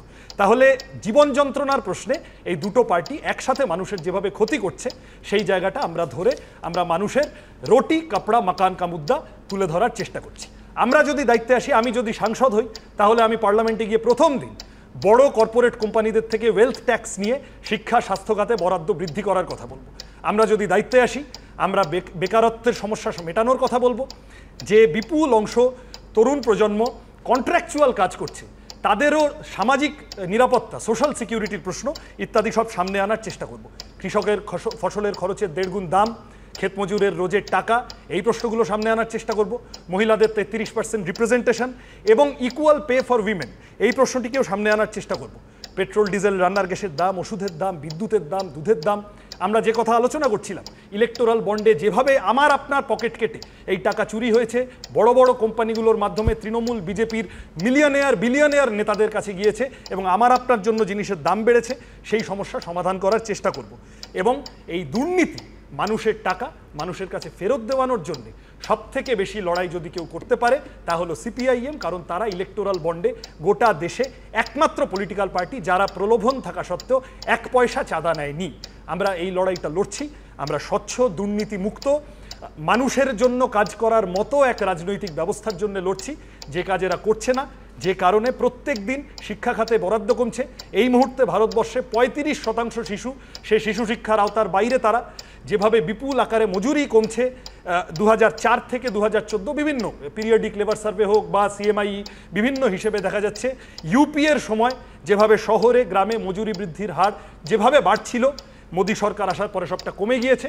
এবং আমাদের রাজ্যেও যে বিপুল অংশের মানুষের সমস্যা, ক্লাবগুলোর টাকা বেড়েছে খুব ভালো কথা, কিন্তু কৃষকের থেকে ফসলের দাম যে টাকা দিয়ে নেওয়ার কথা সেই টাকা দিয়ে না নিয়ে মাত্র 2 পয়সা ভর্তুকি দিয়ে রাজ্য সরকার নিচ্ছে। কৃষকের অসুবিধা হচ্ছে, গরিব মানুষের অসুবিধা হচ্ছে, মাইক্রোফিন্যান্সের জালে জড়িয়ে পড়ছে মানুষ। এই যে বিপদ, এই যে গণতন্ত্রহীনতা এবং তরুণ প্রজন্মকে আস্তে আস্তে সিন্ডিকেট ইত্যাদি বিভিন্ন গোলমালে অসৎ উপায়ে রোজগার করার রাস্তায় নিয়ে যাওয়া, যে রাস্তা পার্থ চ্যাটার্জি, মানিক ভট্টাচার্য, অনুব্রত মণ্ডল এবং ওই যে ভদ্রলোক যার সম্পর্কে মেসেজ এলো পরিবর্তন করে কি পেলে, পাঁচিল টপকানো এমএলএ, এই ধরনের লোকগুলো যে রাস্তা বেছে নিয়েছে গোটা প্রজন্মকে সেই রাস্তায় নিয়ে যাওয়ার চেষ্টা করছে। আমি একটা প্রশ্নে দেবাংশুর সাথে একমত, বাংলাকে বাঁচাতে হবে, কিন্তু বাংলাকে বাঁচানোটা শত্রুঘ্ন সিনহা, কীর্তি আজাদরা তো পারবেন না। বাংলাকে বাঁচানোটা বাংলার মানুষকে বাঁচাতে হবে, যারা বাংলাকে বাঁচানোর কথা বলে আসলে বাংলাকে লুট করছে, খাটের তলায় ফ্ল্যাটের তলায় টাকা ঢোকাচ্ছে, টাকা জমাচ্ছে, তাদের বিরুদ্ধে রুখে দাঁড়াই চলুন। বিজেপি তৃণমূল এই দুটি দল আসলে একসাথে মানুষকে লুট করছে এবং এই দুটি দলের আভ্যন্তরীণ বোঝাপড়া, আমরা বলছিলাম প্রথমে বিশ্বাস হয়নি, এখন তো কোর্টও ডেকে বলছে যে এই যে ভাইপোবাবু এনার এমপির অ্যাকাউন্ট সম্পর্কে ইডি কোনো কথা বলছে না কেন, সেই প্রশ্নগুলো সব সামনে রাখার জন্যে আমরা তৃণমূল বিজেপির বিরুদ্ধে লড়ছি, রুজি রুটির প্রশ্নটাকে সামনে রেখে লড়ছি। ধন্যবাদ সৃজন। এখন পরিস্থিতি হয়েছে ছোট্ট একটা বিরতি নেওয়ার, একটা ছোট্ট বিরতি, কোথাও যাবে না, এক্ষুনি ফিরছি। ফিরে এলাম বিরতির পর। সৃজন শুরুই করলো পোলারাইজেশনের কথা বলে, মেরুকরণের কথা বলে। এখন কথা হচ্ছে যে মেরুকরণ কি শুধু ধর্মকে ঘিরে হয়, গোষ্ঠী সম্প্রদায় ঘিরেও তো হয়। সৃজনের কাছে আমার প্রশ্ন থাকবে যে তোমারই দলে রানাঘাটের প্রার্থী অলোকেশ দাস, তিনি মতুয়াদের সম্মেলনে 30শে মার্চ চাকদায় যাচ্ছেন, গলায় মালা পরে বক্তৃতা রাখছেন, এটাও তো এক ধরনের মেরুকরণ। 2 হচ্ছে পিএমএলএ অ্যাক্ট, কালকে বামপন্থীরা, আমি ইশতেহার খুব মন দিয়ে পড়ি, একেবারে পরিষ্কার সেটাকে খারিজ করতে চাইছেন। অথচ এই পিএমএলএ অ্যাক্টে যখন এই রাজ্যের নেতামন্ত্রীরা অ্যারেস্ট হচ্ছেন তখন তোমরা স্টুডিওতে সাধুবাদ জানাচ্ছ। না না, একটা কথা বোঝো, সেটা হচ্ছে এই যা যা তদন্ত বা যা যা তদন্তের ভিত্তিতে শাস্তি, এই সমস্তটা আমারও তো সেক্ষেত্রে পাল্টা প্রশ্ন থাকতে পারে যে কেন্দ্রীয় এজেন্সিকে ব্যবহার করছে বিজেপি বিরোধীদের কণ্ঠরোধ করার জন্য, এই নিয়ে কোথাও কোনো সংশয় নেই, এই প্রশ্নে আমাদেরও কোনো সংশয় নেই। কথা হচ্ছে সূর্যকান্ত মিশ্র নরেন্দ্র মোদী প্রধানমন্ত্রী হওয়ার পর দিল্লিতে গিয়ে এই তদন্তে গতি আনার রিকোয়েস্ট করেছিলেন, কেন প্রধানমন্ত্রীর কাছে করবেন? প্রধানমন্ত্রীর কাছে গিয়েছিলেন, নরেন্দ্র মোদীর কাছে তো যাননি। কেন্দ্রীয় সরকারের মাথার কাছে গিয়ে অ্যাডমিনিস্ট্রেটিভ প্রশ্নে, দেখো কেন্দ্রীয় সরকারে যে আছে সে যদি সিবিআই ইডি তার মতো করে তদন্ত করে তাহলে সে তো এক্সিকিউটিভের হেড, তার কাছে যে কেউ যেতে পারে, যে কোনো পলিটিক্যাল পার্টি যেতে পারে। তোমার মনে থাকবে 11 সালে হেরে যাওয়ার পর, এটাই বলছে যে আমরা ভিকটিম। আমি বলছি 11 সালে হেরে যাওয়ার পর এইভাবে আমাদের শেষ করতে চাইছে। বাংলার ভালো কারা চায়, 11 সালে হেরে যাওয়ার পর বিরোধী দলনেতা সূর্যকান্ত মিশ্রর নেতৃত্বে বাংলার প্রকল্পগুলো নিয়ে আসার জন্য প্রধানমন্ত্রী মনমোহন সিং এর কাছে বামফ্রন্টের প্রতিনিধি দল গিয়েছিল। আমার কথাটা অন্য সুমনদা, সেটা হচ্ছে দিল্লি বা ঝাড়খণ্ডের মুখ্যমন্ত্রী বাসভবন থেকে গ্রেপ্তার হয়ে যান, কিন্তু হাজরা মোড় ক্রস করলে ইডি সিবিআই ভালুক থেকে শামুক হয়ে যায়। তাহলে কি সেটিং? তাহলে যে বোঝাপড়ার কথা আমরা বলছি সেই বোঝাপড়া কি সত্যি আছে?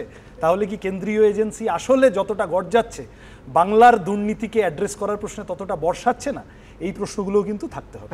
এই প্রশ্ন অনেকের, দেবাংশুর আমি উত্তর নেব, কিন্তু আমি বলছি তুমি যেহেতু মনমোহন সিং এর কথা বললেন, 2008 সালের আগে যেভাবে বিশেষ করে ইউপিএ 1-এর ক্ষেত্রে বামেরা সরকারের নীতিকে ইতিবাচক দিকে প্রভাবিত করতে পারছিল, একের পর এক প্রকল্প আমি বলছি যে এখানে আনা যেত, সেই সুযোগ বামেরা, তোমার মনে হয় না যে অ্যাকচুয়ালি বাস মিস করেছিলেন? যে প্রভাব ছিল সরকারের ওপর বামেদের, তাতে এই পশ্চিমবঙ্গের ক্ষেত্রে অনেক ইতিবাচক জিনিস করা যেত না? বামপন্থীরা ওই যে 60-62 জন এমপি, ওই সময় আরটিআই, ওই সময় ফুড সিকিউরিটি বিল, যে সময় বুদ্ধদেব ভট্টাচার্য বলছেন আমি সরকারকে উঠতে বললে উঠবে, বসতে বললে বসবেন, উঠতে বললে বসা, বসতে বললে বসা। ওই সরকারকে দিয়ে কতগুলো জনকল্যাণমূলক কাজ হয়েছিল, আরো করা যেত, রুরাল হেলথ মিশন, 100 দিনের কাজ, আদিবাসী, অনেক কথা আমি বলতে পারি।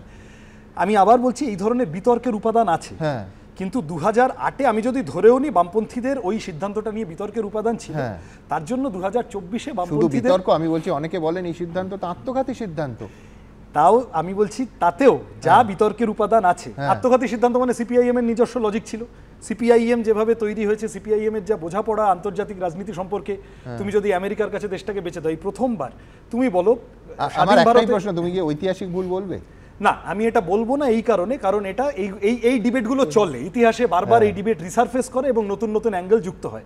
আমি ওই কারণে একটু আগে একটা অন্য প্রশ্ন বললাম, কনক্লুড করবো না, কিন্তু এটা তো বোঝা যাচ্ছে যে এই প্রথম ভারত যেভাবে আন্তর্জাতিক কতগুলো প্রশ্নে যে অবস্থান নিচ্ছে, তাতে করে বোঝা যাচ্ছে যে ভারতের এতদিনের, এমনকি বাজপেয়ী গভর্নমেন্টের সময় যে পররাষ্ট্র নীতি ছিল সেটা থেকে ভারত সরছে, এর লং টার্ম ইমপ্লিকেশন আছে। ঠিক, কিন্তু সরকার থেকে দূরে শূন্য আসন নিয়ে সমালোচনা, আর সরকারের ভেতরে থেকে অতজন সাংসদের প্রেসার গ্রুপ নিয়ে সরকারের নীতি নিয়ন্ত্রণ করা, এবং এই আজকের 100 দিনের কাজের মতো প্রকল্প যখন তৈরি হয়েছে তখন সেটা প্রভাবিত করে আরও বেশি কিছু বাংলার জন্য আদায় করা যেত কিনা, এই প্রশ্ন ইতিহাসের কথা। এটা আমি দুটো কথা বলবো। প্রথম কথা যে সুমনদা, আপনি প্রোগ্রামটা শুরুর সময় যে প্রশ্নটা করেছিলেন না, যে বামেদের সময় অন্তত এরকম হয়নি কোনো নেতার বাড়ি থেকে টাকা উদ্ধার, তার একটা উত্তর আপনি একটু আগে দিয়ে দিলেন।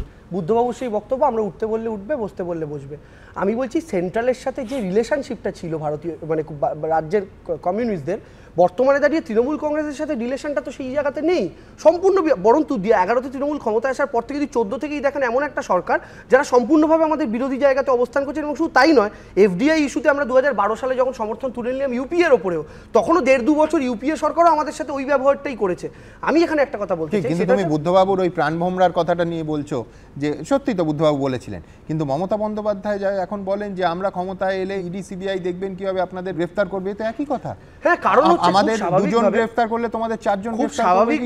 খুব স্বাভাবিকভাবে নরেন্দ্র মোদীরা যা করে রেখেছে, আজকে অরবিন্দ কেজরিওয়ালের বিরুদ্ধে যে অভিযোগটা উঠছে যে তিনি নাকি কোনো একটা সরকারি নীতির মাধ্যমে মদের কোম্পানিগুলোকে সুবিধা পাইয়ে দিয়েছিলেন, সোজা কথায় এই ইলেকটোরাল বন্ড নিয়ে বিজেপির যে ইস্যুটা আপনি যদি দেখেন, যারা যারা ইলেকটোরাল বন্ড দিয়েছে তার আগে ইডি সিবিআই এর হানা, তারপরেই টাকা দেওয়া এবং তারপরেই সরকারি বরাত পাইয়ে দেওয়া, এই অভিযোগের সাথে কোনো তফাৎ নেই। এবং রেড হওয়ার পরে 5 কোটি টাকা, আমি তো কোম্পানির নাম করে অনুষ্ঠান করেছি, এবং তারপরে ইডি জামিন অপোজ করলো না, তারপর বেরিয়ে 25 কোটি। না, কিন্তু আমি বলছি ইলেকটোরাল বন্ড নিয়ে দেবাংশু তোমরা বলছো কি করে লটারি কিং সে 542 কোটি টাকা তৃণমূলকে দিয়েছে।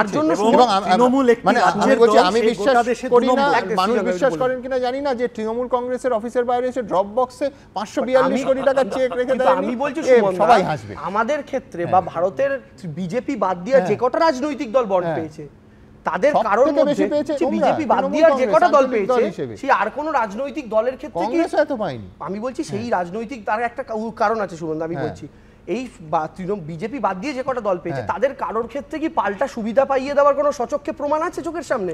আমি যেটা জানতে চাইছি, আর আপনি বলছেন কেন। আমি তুমি এটা কি বিশ্বাস করো যে কোনো শিল্পপতি কোনো রাজনৈতিক দলকে অর্থ দেয় ভেতর থেকে, আবেগ থেকে? আমি বলছি সুমন, আমি তার একটা एग्जांपल দিচ্ছি, যদি দাও আমি সমৃদ্ধ হব। আমি বলছি তৃণমূল কংগ্রেসের ক্ষেত্রে আপনি যে মেন যে কোনো কোম্পানি যদি এই ফান্ডটা তাকে না দিতে হতো, সেই যে প্রোডাক্টটা তৈরি করে তার দাম কোথায় এসে দাঁড়াতো? ঠিক যে লজিক, আমি তোমার সঙ্গে একমত যে ওষুধ কোম্পানির দাম যেরকম বাড়ছে। আমি বলছি ভারতবর্ষের মাটিতে বহু শিল্পপতি আছেন বা বহু ইন্ডাস্ট্রি আছে যারা বিভিন্ন রাজনৈতিক দলকে বিভিন্ন সময় প্রকাশ্যে সাহায্য করে এসেছেন, এবং তারা বিভিন্ন বহু এরকম শিল্প সংস্থা আছে যারা সমস্ত পলিটিক্যাল পার্টি প্রকাশ্যে কারোর কিচ্ছু বলার নেই। আমি বলছি সুমন্ত, আমি এই জায়গা থেকেই বলছি যে এটা তো বিজেপি ভালো বলতে পারবে, তারা কেন ইলেকট্রাল বন্ডের এই সিস্টেমটা নিয়ে, এটা তো তৃণমূল আর নেই। এবং আজকে প্রকাশ হওয়ার পর আমাদের কোনো অস্বস্তির জায়গা তৃণমূল বিরোধী দল। আমি আপনাকে বলছি, আপনি প্রধান ফান্ডের জায়গাটা যদি দেখেন, তৃণমূল কংগ্রেস যে মেন ফান্ডটা পেয়েছে, আপনি দেখবেন 2021-এর ইলেকশনটা তো, এটা আপনি মানবেন একজন সাংবাদিক হিসাবে, গোটা ভারতবর্ষের মধ্যে সবচেয়ে চর্চিত একটা ইলেকশন ছিল। এবং এই ইলেকশনটার পরে তৃণমূল কংগ্রেসের একটা ন্যাশনাল জায়গা তৈরি হয়েছিল যে তৃণমূল কংগ্রেস মেবি সেরকম একটা জায়গাতে যেতে পারে। তো স্বাভাবিকভাবে সেই জায়গা থেকে অনেক শিল্পপতি সহযোগিতার হাত বাড়িয়ে দিতেই পারে তৃণমূল কংগ্রেসের দিকে একটা রাজনৈতিক দল হিসাবে।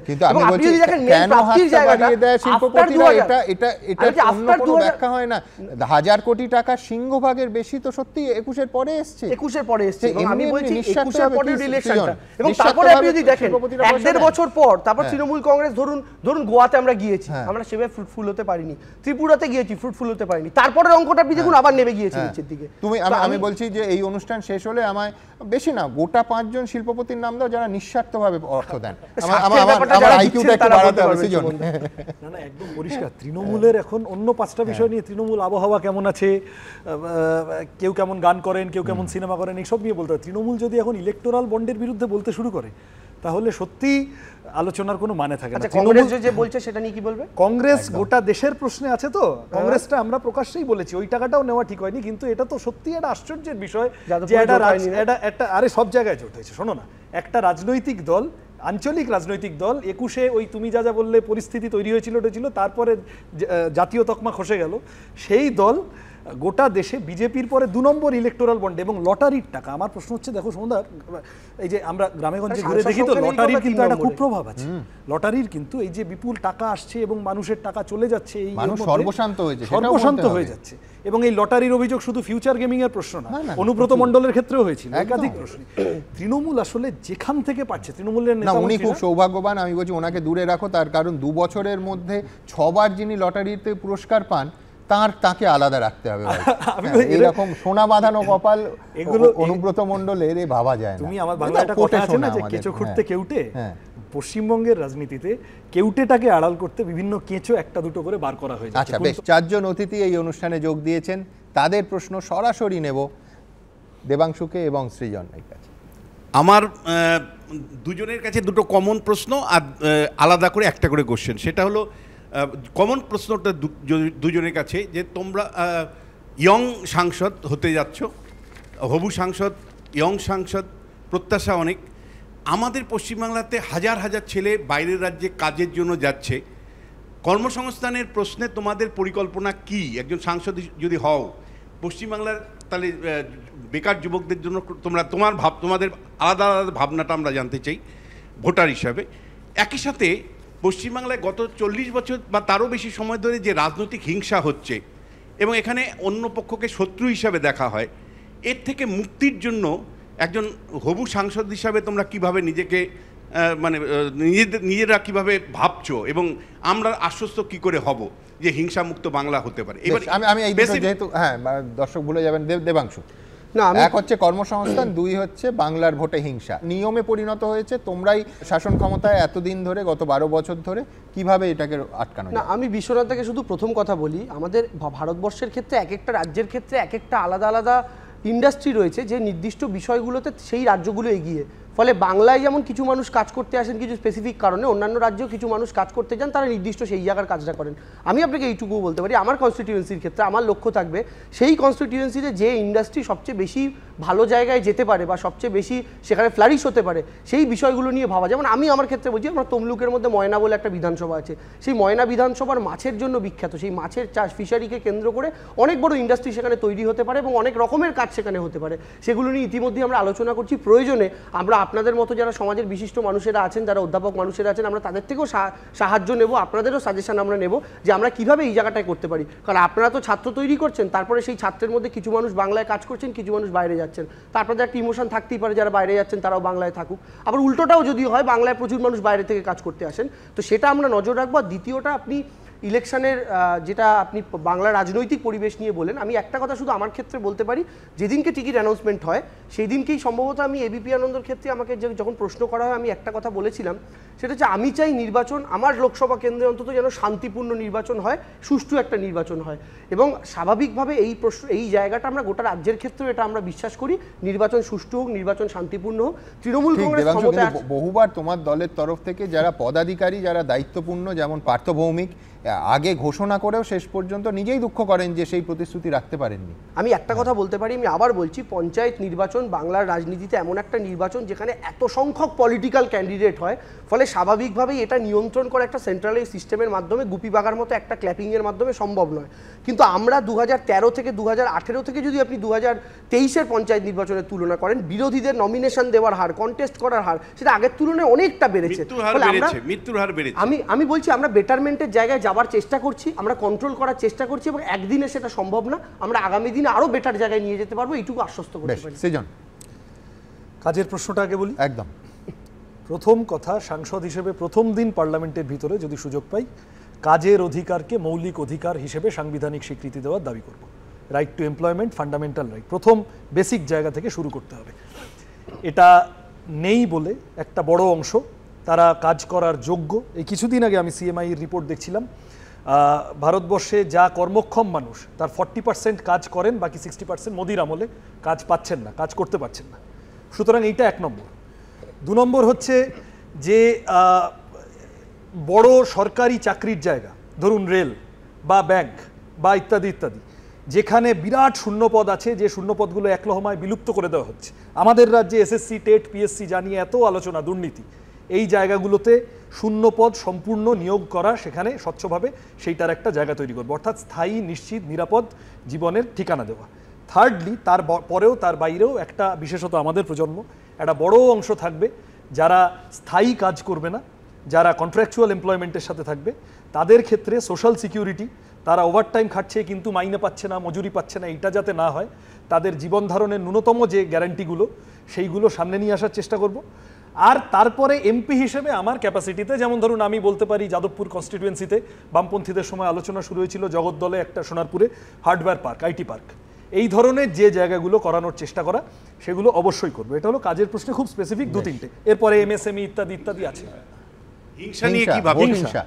দুই হচ্ছে, মনে রাখবে তোমাদের সময় একদম আমার এখানে আমি একটু মানে দলীয় রাজনীতির বাইরে গিয়ে একটা দুটো কথা বলতে চাই। এক হলো, দেখুন, ভায়োলেন্স সোসাইটির পার্ট। অন্য অনেক রাজ্যে যেটা জাতের নামে, ধর্মের নামে হয়, পশ্চিমবঙ্গে সেই অর্থে জাতের নামে, ধর্মের নামে ভায়োলেন্সের চেহারা তো এতদিন আমরা দেখিনি। এখন বিজেপি আসার পর বিজেপি তৃণমূল যা বাইনারি তৈরি করছে, কোথাও কোথাও হচ্ছে। কিন্তু পশ্চিমবঙ্গের রাজনীতিতে পলিটিক্যাল ভায়োলেন্সের চেহারাটা হলো পলিটিক্যাল। আমি আরও অনেক আগের কথায় যেতে পারি, আমি কোনো গুন্ডামিকে গ্লোরিফাই করছি না, কিন্তু আমি বলছি বিপ্লবী সশস্ত্র আন্দোলনের ধারা কিন্তু বাংলা। তো বাংলার সোসাইটিতে এই পয়েন্টটা আছে। আমি আসছি, আমি শেষ করি বলছি ওই জন্য গ্লোরিফাই করছি না, আমি বললাম। কিন্তু ধরুন জমিদারদের, লেঠেলদের সাথে কৃষকদের লড়াই, সেখানে যে আমি তোমায় বলছি তাত্ত্বিক এত নয়, আমি টু দ্য পয়েন্ট বলছি বিশ্বনাথ। আমরা শোনো ভাই, পরিষ্কার মানুষ জানতে চায় মরিচঝাপি আবার ফিরে আসবে কি, আনন্দমার্গীতে পুড়িয়ে মারার ইস্যু আবার আসবে কি, সিঙ্গুর নন্দীগ্রামের মতন হিংসা তোমরা করাবে কি, হিংসামুক্ত বাংলা কিভাবে তোমরা দিতে পারবে? আমাকে আপনি 2 মিনিট প্লিজ দিন। আপনি এতক্ষণ অপেক্ষা করেছেন, প্লিজ 2 মিনিট দিন। এক হচ্ছে আমি বললাম প্রথম কথাটা, আমাকে একটু শেষ করতে দিন। এক হচ্ছে যে পলিটিক্যাল ভায়োলেন্স, বাংলার ভায়োলেন্সের চেহারাটা পলিটিক্যাল, এটা কোনো পার্টির 1, 2, 3 হাতে নেই। 1, 2 হচ্ছে তথাপি যেটা করা সম্ভব, যেটা তৃণমূল আসার পর গন্ডগোলটা হয়ে গেছে, প্যান্ডোরাস বক্স ওপেন হয়ে গিয়েছে, যেটা আমি আসতে যাচ্ছিলাম, বিশ্বনাথ দা আশা করি খুশি হবেন। রাজনীতি থেকে দুষ্কৃতিকে, দুর্নীতিকে, রাজনীতি থেকে টাকাকে বিযুক্ত করলে এই ভায়োলেন্স এক ধাক্কা অনেকটা কমিয়ে আনা সম্ভব, যেটা সিপিআইএম বদ্ধপরিকর। আমি সুমনদা জাস্ট ইন্ডিভিজুয়াল কোশ্চেনটা আমি না করে পাচ্ছি না একটু।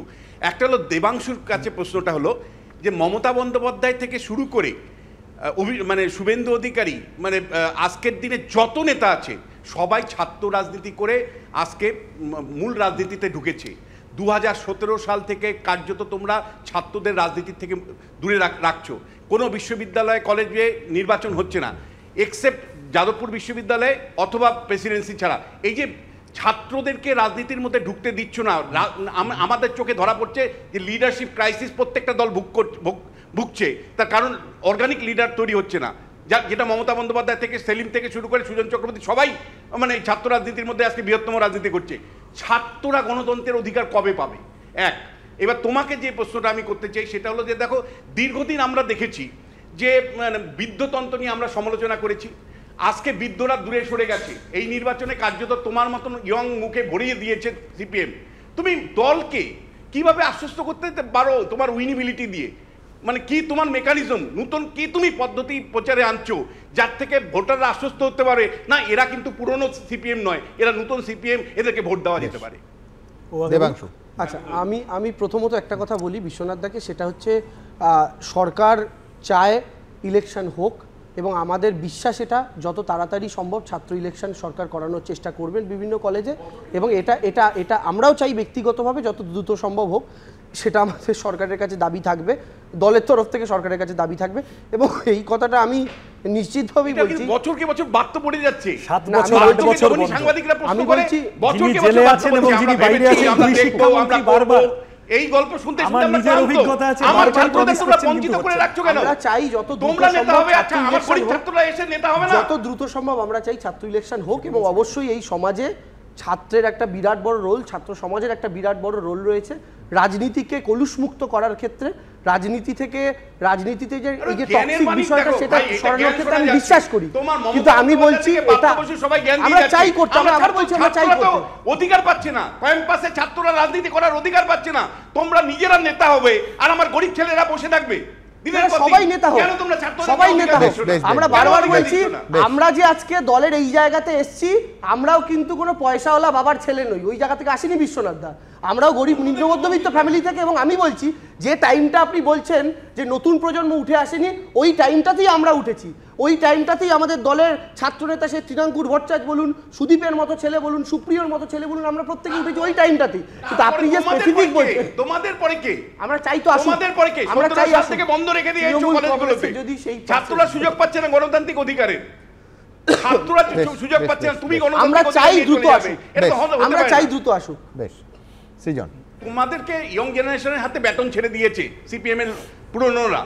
তোমরা কি কোন মানে কি বলবে ভোটারদেরকে যার থেকে পুরনো যে তোমাদের যে লেগেসি তার থেকে বেরিয়ে এসে ভোটাররা বুঝতে পারবে যে না এদেরকে ভোট দিয়ে জেতানো যায়, কারণ এর একটু আলাদা? বিশ্বনাথ দা, আমার সাথে আপনার একটা ফারাকের জায়গা হচ্ছে যে আপনি আমাদের লেগাসিটা নিয়ে গর্বিত নন, আমি আমাদের লেগাসিটার কতগুলো লুপ হোল মেনে নিয়ে আমাদের লেগাসিটা নিয়ে আমি গর্বিত। ফলত ওই ঐতিহ্য, ওই লড়াইয়ের ইতিহাসকে ছেড়ে আসার কোনো কারণ আমি লাল ঝান্ডার কর্মী হিসেবে দেখি না। 1, 2 হচ্ছে কিন্তু প্রজন্ম পাল্টায়, নতুন প্রজন্মের কাছে নতুন প্রজন্মের ভাষায় যেতে হয়। আজকে যখন বিশ্বনাথ দা এই আলোচনাটা শুনবেন, দেখবেন এর আগে সুমনদার সাথে আমার কথা হয়েছে কিভাবে আমাদের প্রজন্ম আমাদের ভাষায় কথা বলছি, এবং তার কন্টেন্ট যেমন রুজিরুটির রাজনীতি থাকবে, তার ফর্ম সেখানে অতীতে ব্যবহৃত হয়নি এমন অনেক কিছু নিয়ে আসার চেষ্টা করছি আমরা।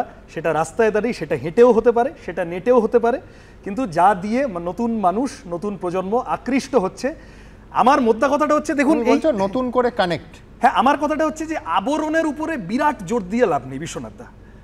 জামাটা ভালো, কিন্তু জামার ভিতরে আসলে কি আছে সেই কথাটা খুব দারুণ জাঁকজমক নিয়ে আমি একটা ননসেন্স কথা বললাম, একটা ভুল রাজনীতি আমি প্রপাগেট করলাম, আমি দাঙ্গাবাজি করলাম খুব বিরাট ক্যাম্পেইন করে। ঠিক, কিন্তু সৃজন আমি বলছি যে সেই ঠিক রাজনীতিটা ঠিকভাবে মানুষের কাছে কি পৌঁছচ্ছে, তার থেকেও বড় প্রশ্ন মানুষ কিভাবে গ্রহণ করছে, মানুষ কি গ্রহণ করছেন, দ্যাট ইজ আমার ধারণা। যেহেতু বিশ্বনাথ দা কম বয়স বললেন, এর আগে এই আলোচনায় কিছুক্ষণ আগে একটা আলোচনা কথা হচ্ছিল, আমার ধারণা এই যে তরুণ প্রজন্মের বামপন্থীরা তারা দৌড়ে বেড়াতে পারে, তারা মানুষের জন্য কাজ করতে পারে, কোভিডের সময় প্রমাণিত, বা তার আগে পরে রেড ভলান্টিয়ার বা বিভিন্ন লড়াই আন্দোলনে জেল খাটায় এইসবে প্রমাণিত যে এই তরুণ ব্যাচটা তারা মানুষের জন্য দৌড়াতে পারে। এইটা হচ্ছে আমার 1 নম্বর ক্রেডিবিলিটির প্রশ্ন। মানুষ দেখছেন যে আমরা দৌড়াচ্ছি।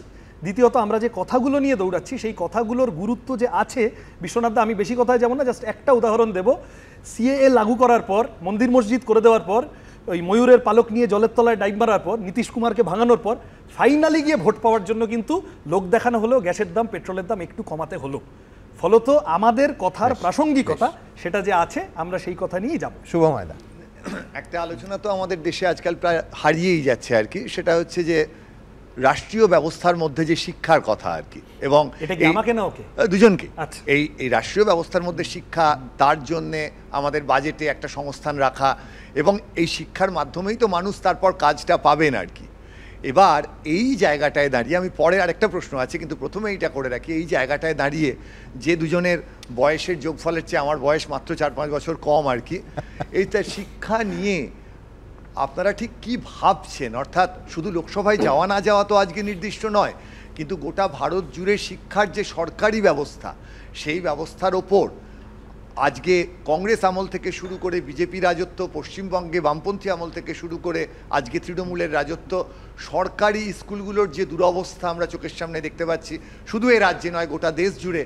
প্রাইভেট কলেজের রমরমা অনেক বেশি বাড়ছে, দোষ কিছু নেই, কিন্তু সরকারি কলেজ বিপুলভাবে এগিয়ে আসছে, ক্রমশ একটা সেক্টর পিছোচ্ছে আর একটা সেক্টর সেই জায়গাটা নিয়ে আপনাদের মতামত শুনতে চাই। আর তারপরে দুটো ছোট ছোট প্রশ্ন আছে। হ্যাঁ, আচ্ছা, প্রথম কথা হচ্ছে আমি শুভময়দাকে একটা কথা বলি, সেটা হচ্ছে আপনি যদি তৃণমূল কংগ্রেসের ক্ষেত্রে ভালো করে নজর করে দেখেন, তৃণমূল কংগ্রেস ক্ষমতায় আসার পর যে আমরা বলি 65টা 70টা প্রকল্প নিয়ে খুব আলোচনা করি, খুব গর্ববোধ করি, এই 65-70টা প্রকল্পেরও আপনি যদি দেখেন 65 থেকে 70% শিক্ষা কেন্দ্রিক। মানে আমি আপনাকে বলতে চাইছি, ধরুন কন্যাশ্রী যেটা আজকে নেদারল্যান্ডসের হেগ শহর থেকে প্রথম পুরস্কার নিয়ে এলো, 62টা দেশের 552টা প্রকল্পকে হারিয়ে, ওটা কিন্তু শিক্ষা কেন্দ্রিক। আজকে সবুজ সাথী সাইকেল, আপনাদের একটা আলোচনার মধ্যে মনে হতে পারে সরকার একটা বোধহয় ডোল পলিটিক্স করছে, কিছু ছেলে মেয়েকে সাইকেল দিচ্ছে, কিন্তু ওই সাইকেলটা পাওয়ার পর নতুন নতুন ছেলে মেয়েদের তাদের স্কুলে যাওয়ার প্রতি যে আগ্রহ বৃদ্ধিটা, আজকে স্কুলের মিড ডে মিল ব্যবস্থায় রাজ্য সরকারের তরফ থেকে আলাদা করে ইনভেস্টমেন্ট করে যে জায়গাটা পরিবর্তন আনা, এছাড়াও জুতো, মোজা, বই, খাতা, এই জিনিসগুলো শুধু দেওয়ার রাজনীতি নয়, এই দেওয়ার মাধ্যমে ছাত্রছাত্রীদের পড়াশোনার দিকে যে ঝোঁকটা বাড়ানো, এবং তার চেয়েও বড় কথা শুভময়দা, কন্যাশ্রী আজকে 2013-14-তে লাগু হওয়ার পর যখন থেকে এটার ফলাফল আসা শুরু হলো, আমরা 2017 সালের পর থেকে আস্তে আস্তে দেখতে শুরু করলাম যে মহিলা শিক্ষার্থী মাধ্যমিক ও উচ্চ মাধ্যমিকে মহিলা পরীক্ষার্থীর সংখ্যা পুরুষ পরীক্ষার্থীর চাইতে 1-1.5 লক্ষ ছাপিয়ে চলে গেছে, যেটা যখন আমরা মাধ্যমিক উচ্চ মাধ্যমিক দিয়েছি এই চিত্র উল্টোটা চিত্র। আমি উল্টো চিত্র আছে, কিন্তু এই কয়েক বছরে কি মাধ্যমিকে 4 লক্ষ পরীক্ষার্থী কমে গেছে। না, এই কয়েকদিন আমি বলছি পরবর্তী সময়ে প্রাথমিক স্কুলে দেবাংশু, দুই হচ্ছে যে একাধিক জনকল্যাণমূলক প্রকল্প এবং ছাত্র এবং শিক্ষার জন্য কাজে লেগেছে, এরকম একাধিক প্রকল্প আছে, এইখানে তোমার সঙ্গে আমার কোনো দ্বিমত নেই। কিন্তু যখন একটা সরকারের শিক্ষা দপ্তরের 50% আধিকারিক থেকে মন্ত্রী অবধি জেলের মধ্যে থাকেন, তাহলে শিক্ষা নিয়ে সরকারের যে নজর ছিল না সেটা তো বোঝাই যায়। নয়তো তো দুর্নীতিটা এই স্কেলেই হতো না, এরপর তো বিচার ইত্যাদি ইত্যাদি আছে। দেখুন, কিন্তু যেভাবে হাফ অফ এডুকেশন ডিপার্টমেন্ট মন্ত্রী সমেত ঢুকে গেলেন, এটা তো বোধহয় কোথাও একটা নজরদারির অভাব ছিল। দেবাংশ, দেখুন, আমি একটা কথা বলি, যে প্রকল্পগুলোর কথা নিয়ে আলোচনা করলাম সেই প্রকল্পগুলোর সিংহভাগই তো মমতা বন্দ্যোপাধ্যায়ের মস্তিষ্ক প্রসূত, এবং বিভিন্ন ক্ষেত্রে বিভিন্ন দফতর থাকলেও মমতা বন্দ্যোপাধ্যায় তাদের একটা ইনফ্লুয়েন্স থাকে, কিন্তু তারপরেও সুমনদা আমি বলছি বিশ্বাসের বাইরে প্রাথমিক স্কুল বন্ধটাও কি মমতা বন্দ্যোপাধ্যায়ের মস্তিষ্ক প্রসূত? না, আমার মনে হয় ব্রাত্য বসু এটা নিয়ে কার মস্তিষ্ক? 7000 স্কুল বন্ধ করার দায়িত্বটা মমতা বন্দ্যোপাধ্যায়ের মস্তিষ্কের তৃণমূল কংগ্রেস নেবে। আমি এইটুকু সুমনদা শুধু যেই আলোচনার মধ্যে দাঁড়িয়ে এইটুকু বলতে পারি, কোথাও গিয়ে দাঁড়িয়ে আমাদের আজকের জীবনের মধ্যে ডাক্তার, উকিল, বাজার, দোকান, সর্বত্র এরকম 10 জনের মধ্যে 2টো করে খারাপ মানুষ সর্বত্র আপনি দেখতে পাবেন। তারপরেও আমি বলছি সেই দুটো মানুষ শীর্ষে থাকলে মারাত্মক না, প্রশ্নটা সেইখানে। এখন বিষয়টা হচ্ছে শীর্ষে থাকার পরও কেউ যদি অন্যায় করেন, আমরা কি তাদেরকে শিল্ড করছি, তাদেরকে গার্ড করছি? কিন্তু তার তোমরা আমরা তো শুভেন্দু অধিকারী, হেমন্ত বিশ্ব শর্মাদের মতো তাদের মুখ্যমন্ত্রী বানাচ্ছি না, বিরোধী দলনেতা বানাচ্ছি না। 6 দিন পরে তোমরা সরিয়ে দিয়েছো, আমাদের মুখ্যমন্ত্রী আজ মমতা বন্দ্যোপাধ্যায় ধরার জন্য সেই এজেন্সি এসে ধরলো এবং বমাল ধরলো। না, আমি এটাই বলতে চাইছি সুমনদা, একজন দলের ক্ষমতায় থাকা একটা রাজনৈতিক দলের শীর্ষের একজন ব্যক্তি, যে মানুষটারও ইনফ্লুয়েন্স কম নয়, এটা তো খুব স্বাভাবিকভাবে আমরা জানি। ফলে স্বাভাবিকভাবে তার ক্ষেত্রে কোনো অভিযোগ উঠলে কোথাও দাঁড়িয়ে পুলিশ প্রশাসনের ক্ষেত্রে সেই ব্যাপারটা তিনি কোথাও গিয়ে কন্ট্রোল বা নিয়ন্ত্রণ করেছিলেন কিনা, এটাও কিন্তু আমরা আজকের দিনে জানি না। এটা পার্থ চট্টোপাধ্যায় যেদিনকে ধরুন তাকে নিয়ে কোর্টে আলোচনা হবে তিনি বলবেন। পুলিশ মন্ত্রীর নাম সেদিনও এবং আজও মমতা বন্দ্যোপাধ্যায় পার্থ আমরা তো সন্দেশখালী ইস্যুতেও শুনতে এই কথাটা বারবার বলেছি। দেবাংশুকে প্রশ্ন করছি মানে সৃজনদের 34 বছরের শিক্ষা দপ্তর কোথায় দাঁড়িয়েছিল সেই প্রসঙ্গ আমরা বাদ দেব না, এবং সেই প্রসঙ্গেও তীব্র সমালোচনা থাকবে সৃজন। শিক্ষা দপ্তর বুদ্ধদেব ভট্টাচার্য অন্তত 6টা ইন্টারভিউতে এই চ্যানেলেই আমাকে বলেছিলেন যে দুটো ক্ষেত্রে আমরা সফলতা পাইনি, ইনফ্যাক্ট আমরা কার্যত ব্যর্থ হয়েছি, আমরা খুব চেষ্টা করছি, একটা শিক্ষা আর একটা স্বাস্থ্য। 1 নম্বর হলো ব্যর্থতা কিছু ছিল, কিন্তু এই যে ধরুন 14 বছর বয়স পর্যন্ত ফান্ডামেন্টাল রাইট টু এডুকেশন, এটা কিন্তু ওই পার্লামেন্ট ইলেকশন কেন্দ্রিক যেহেতু প্রশ্ন এসেছে, এটা কিন্তু UPA 1 60 জন বামপন্থী সাংসদ তাদের চাপে করানো। যে কথাটা শুভময়দা জিজ্ঞাসা করলেন খুব স্পেসিফিক করে, এক হচ্ছে বিকেন্দ্রীভূত শিক্ষা ব্যবস্থা এবং সরকারি শিক্ষা ব্যবস্থাকে জোরদার করা। প্রতি বছর বাজেটে এটা ভাবা যায় না যে বিজেপির বাজেটে এই গত প্রতি বছর কমে আসছে, এই বছর বাজেটে কি প্রচুর বেশি টাকা রাখা হতো? আমি বলছি আমি কংগ্রেসের বাজেট ইভেট করছি না, আমি কংগ্রেস নই, নিশ্চিতভাবে আমরা কংগ্রেসের সমস্ত এই ধরনের জিনিসগুলোর বিরোধিতাই করতাম আগে, কিন্তু বিজেপি এসে যেটা হয়েছে যে এই লুটটা একেবারে খুল্লামখুল্লা হয়। 0.44% অফ দি বাজেট এডুকেশন খাতে খরচ হয়েছে। এই যে নির্লজ্জতা, আমি বলছি জাতীয়, আমার যেটা মানে আমি আর অনেক কথায় যাব না, এত প্রত্যেকে বুঝতে পারছে যে পাবলিক এডুকেশন সেক্টরটাকে ধ্বংস করে আস্তে আস্তে বড়লোকদের হাতে, কর্পোরেটদের হাতে, প্রাইভেট ইনভেস্টরদের হাতে এডুকেশন সেটআপকে তুলে দেওয়ার চেষ্টা করছে বিজেপি। এটা আমাদের আটকাতে হবে। আমি সাংসদ হিসেবে আবার বলছি, যদি পার্লামেন্টে সুযোগ পাই, প্রথম যদি কাজের কথা বলি, দ্বিতীয় কথাটা বলবো শিক্ষা নিয়ে। আমি একটু শেষ করি, একটা কথা, আমার জাস্ট একটা কথা শুভময়দা, দেবাংশুদের ক্ষেত্রে আমাদের যেটা একটু অবাক লাগে, খারাপ লাগাও খানিকটা, এটা তো ঠিক যে দেবাংশু স্টুডিওয়ে প্রচুর ঘামঠাম জড়িয়ে একটা বিজেপি বিরোধী কতগুলো কথা বলার চেষ্টা করছে, ঠিক হোক ভুল হোক, ওর মাথাদের যাই সেটিং থাকুক। একটা রাজ্য শিক্ষানীতি কিছুদিন আগে তৃণমূল সরকার আনলো, প্র্যাকটিক্যালি জাতীয় শিক্ষানীতি 2020 কার্বন কপি, যে কারণে 8000 স্কুল বন্ধ হয়ে গেল পশ্চিমবঙ্গে, 4 লক্ষ মাধ্যমিকের ড্রপ আউট। এই যে কন্যাশ্রী, দেবাংশুদের এই ধরনের প্রকল্পগুলোর প্রবলেম হচ্ছে, আমি শেষ করে নেব, প্রকল্পগুলোর প্রবলেম হচ্ছে হেডলাইটটা আছে, তাতে আলোও জ্বলছে, কিন্তু গাড়ির ইঞ্জিনটা নেই। প্রবলেম হচ্ছে কন্যাশ্রীটা খুব বিজ্ঞাপিত হলো, নাবালিকা বিবাহে 2 নম্বরে চলে গেছে আমাদের রাজ্য গোটা দেশের মধ্যে এই সময়ের মধ্যে। এই কোভিড এই সময়ের মধ্যে যে বিপুল পরিমাণ ড্রপ আউট হয়েছে, পরিযায়ী খারাপ জায়গাতেই ছিল সৃজনদা। আমরা নিউমেরিক্যালি সংখ্যা কমাতে পেরেছি অনেক, এবং আমি বলছি শুধুই কন্যাশ্রী প্রকল্পের জন্য গ্রামগঞ্জে বহু মানুষজন, আমি বলছি বহু মানুষজন তারা তাদের কন্যার বিবাহ 18 আগে খোঁজ নিলে জানবে যে এটা 100টার মধ্যে 90টা লোক ফেল করছে। এই যে মহিলাদের ড্রপ আউট বেড়েছে এবং পাচারের সংখ্যাও বেড়েছে আফটার কোভিড। এই যে অবশ্যই আমি বলছি এটা কোভিডের একটা আলাদা ইমপ্যাক্ট রয়েছে, কোভিডের একটা আলাদা ইমপ্যাক্ট আছে, এটা সর্বত্রই হয়েছে। নারী পাচার, নাবালিকা পাচারের সঙ্গে কোভিডের সম্পর্ক। হ্যাঁ, আমার নিশ্চিত, আমার মানে শেষ, আমার ফাইনাল কথা, যে শিক্ষা খাতে 6% বাজেটে অ্যালট করো। কোঠারি কমিশন 1964 থেকে বলে আসছে, এই সরকারগুলো করেনি, বিজেপি এসে একেবারে লাটে তুলে দিয়েছে। আমরা আবার রিসার্ফেস করানোর চেষ্টা। পরের প্রশ্নটা আমার অনুরোধ থাকবে, এড়িয়ে যাবেন না। এক হচ্ছে দেবাংশুকে প্রশ্ন, যে তৃণমূল কংগ্রেসের একজন উঠে আসা নেতা হিসেবে এবং নির্বাচিত হলে তৃণমূল কংগ্রেসের বিরুদ্ধে যে দুর্নীতির অভিযোগ, যে মানুষগুলোর বিরুদ্ধে দুর্নীতির অভিযোগ এবং গোটা তৃণমূল দলটার বিরুদ্ধে যে দুর্নীতির অভিযোগ, তার বিরুদ্ধে পদক্ষেপ কী হবে। এবং আমি জানি সৃজন বাইপাস করার চেষ্টা করবে এই যে সিপিআইএমের যে ভয়ঙ্কর রেড টেপিজম, ভেতরের যে কোনো একটা কথা, কোনো একটা সিদ্ধান্ত মানুষের কাছে পৌঁছতে উইনেবিলিটি যে একদম 12টা বেজে যায়। যেমন এখনও বরানগরে সিপিআইএম প্রার্থী দিতে পারছে না, এদিকে সুজনবাবুকে প্রার্থী করেছে। এই রেড টেপিজম থেকে বেরোনোর জন্যে সিপিআইএমে যদি তুমি সত্যিকারের একজন সাংসদ হও, তোমার কি বক্তব্য থাকবে? ও আগে বলুক। আচ্ছা, আমি বলছি আপনি যে প্রশ্নটা করলে, দেখুন আমাদের ক্ষেত্রে দায়িত্বটা অনেকটা কমে যায় যখন আমরা দেখতে পারি আমার দলই অ্যাক্টিভ এগুলোর সলিউশন আনার ক্ষেত্রে। আমি বারংবার বলছি আমার দল আর আমার উল্টো দিকে ভারতীয় জনতা পার্টি তোমার মতে জানতে চাইছি। আমি জানি তৃণমূল কংগ্রেস দুর্নীতি দমনে অত্যন্ত অ্যাক্টিভ এবং তারা চেষ্টা করছে গোটা রাজ্য জুড়ে। আমি জানতে চাইছি যে তোমার মতামত, দলের না। আমি যেমন সৃজনকে জিজ্ঞেস করেছি যে সিপিআইএম যে এত অ্যাক্টিভ সব কিছুকে ফাইলের মধ্যে বন্দি করে রাখতে, তার জায়গায় ওর বক্তব্য।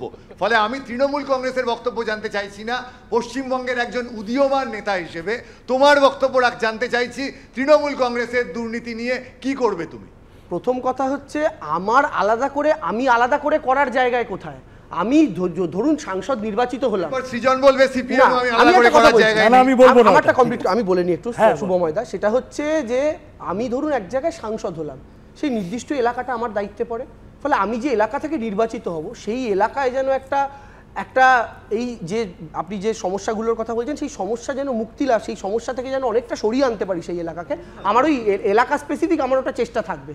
কিন্তু আপনি আমায় যে প্রশ্নটা করলেন এগুলোর বিরুদ্ধে তোমার কি বক্তব্য হবে, যখন আমি একটু আগে সুমনদাকেও এটা শুরুতে বলছিলাম শুরুর প্রোগ্রামে, পার্থ চট্টোপাধ্যায় যখন ধরা পড়েছেন এরকমভাবে, পার্থ চট্টোপাধ্যায় যখন অ্যারেস্ট হয়েছেন, সেই মুহূর্তেও দাঁড়িয়ে কিন্তু আমি প্রকাশ্যে টুইট করে পার্টির ইয়েতে বলেছিলাম যে একটা ফোড়াকে ফাটিয়ে দেওয়াই ভালো, তাকে যত্ন করে রাখার কোনো প্রয়োজন নেই, এটা আমি বলেছিলাম। এবং সেই জায়গা থেকে দল পরবর্তীকালে আমাদের মতো হাজার হাজার কর্মীর কথা শুনে পার্থ চট্টোপাধ্যায়কে বহিষ্কার করেছিল। এত অপারেশন কি অল্প সময় করা যাবে? আমি একটা কথা বলি, ক্ষমতায় থাকলে শুভময়দা এরকম প্রচুর ফোড়া দেখা দেয়, কিন্তু সেই ফোড়ার ক্ষেত্রে আমি একটা কথা বলছি, সেই ফোড়ার ক্ষেত্রে আমরা অন্তত খুনের অভিযোগ যার বিরুদ্ধে আছে তার গলায় জবারমালা পরিয়ে তাকে বরণ করি না, তার বিরুদ্ধে নিম্ন আদালত তার বিরুদ্ধে নিম্ন আদালত জাজমেন্ট দিয়ে দেওয়ার পরেও আমরা অন্তত তাকে নিয়ে গর্ব করে বলি না আমরা তাকে নিয়ে উচ্চ আদালতে যাব, যেটা বামপন্থীরা করেন। কিংবা বিজেপির মতো যার বিরুদ্ধে অ্যাবসলিউট সবচেয়ে বড় মাথা হিসাবে করাপশনের অভিযোগ, সেই হেমন্ত বিশ্ব শর্মার মতো মানুষকে মুখ্যমন্ত্রী বানিয়ে দিই না, আর একটা রাজ্যে বিরোধী দলনেতার মতো। এখানে আমি যোগ না করে পাচ্ছি না, সেটা হচ্ছে যে পুলিশ খুনে অভিযুক্ত বিমল গুরুং এর সঙ্গে তাকে পুলিশ পাহারায় প্রেস কনফারেন্স করেন এই কলকাতা শহরে বসে। যাই হোক, হ্যাঁ সৃজন খুব দ্রুত এবার আমাদের একদম সময়টা আমার মনে হয় না রেড টেপিজমের সমস্যা অতীতে কোথাও যদি থেকেও থাকে, আমি যদি সবটা অস্বীকার নাও করি, আজকের প্রজন্মের, আমাদের গোটা প্রজন্মের বিহাফে আমি বলতে পারি। এবং আজকের যে সিনিয়র উদাহরণ দিই, সুজন বাবু দমদমে দাঁড়াবেন আর কংগ্রেসের থেকে বা আরএসপি থেকে প্রার্থী হবে বরানগরে এবং তিনি তার ভোটে সাহায্য পাবেন না, দাঁড় করালেন কেন? এই আলোচনাগুলো কখন হয় আপনাদের দলে? আমি বলছি যে আমরা তো এটা তো public out in the open, যে আমরা কংগ্রেস বা অন্যান্য দল তাদের সবাইকে একসাথে নিয়ে তৃণমূল বিজেপির বাইনারিটাকে ভাঙার চেষ্টা করছি। সেখানে লোকসভায় সুজন চক্রবর্তী দাঁড়ালেন, বরানগরে অন্য কেউ দাঁড়ালেন, আমার মনে হয় এটা রেড টেপিজমের উদাহরণ না। কিন্তু যদি কোথাও দীর্ঘসূত্রিতার অভিযোগ থেকে থাকে, আমি নিশ্চিত নওশাদটা কিসের উদাহরণ, যে নওশাদকে নিয়ে এত স্বপ্ন দেখলে প্রায় একটা ব্ল্যাঙ্ক চেক অনেক দিন ধরে টেপ জড়ানো হয়েছে, তারপর ভোটের আগে টেপটা আর কন্ট্রোল করা যায় না। আমি তো এখনো বলছি এই যাদবপুরের মধ্যেই ভাঙা, কিন্তু আমি এখনো যাদবপুরের প্রার্থী হিসেবে বলছি যে এখনো আমাদের এই বোঝাপড়া আরো বড় করার সময় আছে। যদি আমরা সত্যি তৃণমূল বিজেপির সুবিধা হোক এমন কিছু না চাই, আমি আইএসএফ ক্যান্ডিডেট দিয়েছি, হ্যাঁ আমি দেখেছি একজনকে দিয়েছে, আমি ওটাই বলছি, আমি আশা করব good sense will prevail. Jadavpur as a Lok Sabha seat, সেখানে কারা তৃণমূলকে হারানোর প্রশ্নে ক্রেডিবল, এবং আরো যে সিটগুলো সব থেকে বেশি ক্রেডিবল কোন ফোর্স, এই আমি যদি এখন বহরমপুরে গিয়ে বলি যে আমি অধীর চৌধুরীর থেকে বেশি শক্তিশালী তৃণমূল বিজেপিকে হারাতে, তাহলে তো সেই কথার মানে হয় না। বা ভাঙড়ে যদি গিয়ে আমরা বলি যে আমি ভাঙড় বিধানসভার কোনো একটা নির্বাচনে আমি সিপিআইএম নওশাদ সিদ্দিকীর থেকে বেশি ক্রেডিবল, তার তো মানে হয় না। কিন্তু যাদবপুর লোকসভায় আমরা সবাই যদি একসাথে আসি, ভোট ভাগাভাগি যদি না হয়, তাহলে তৃণমূল বিজেপিকে পরাস্ত করা সম্ভব।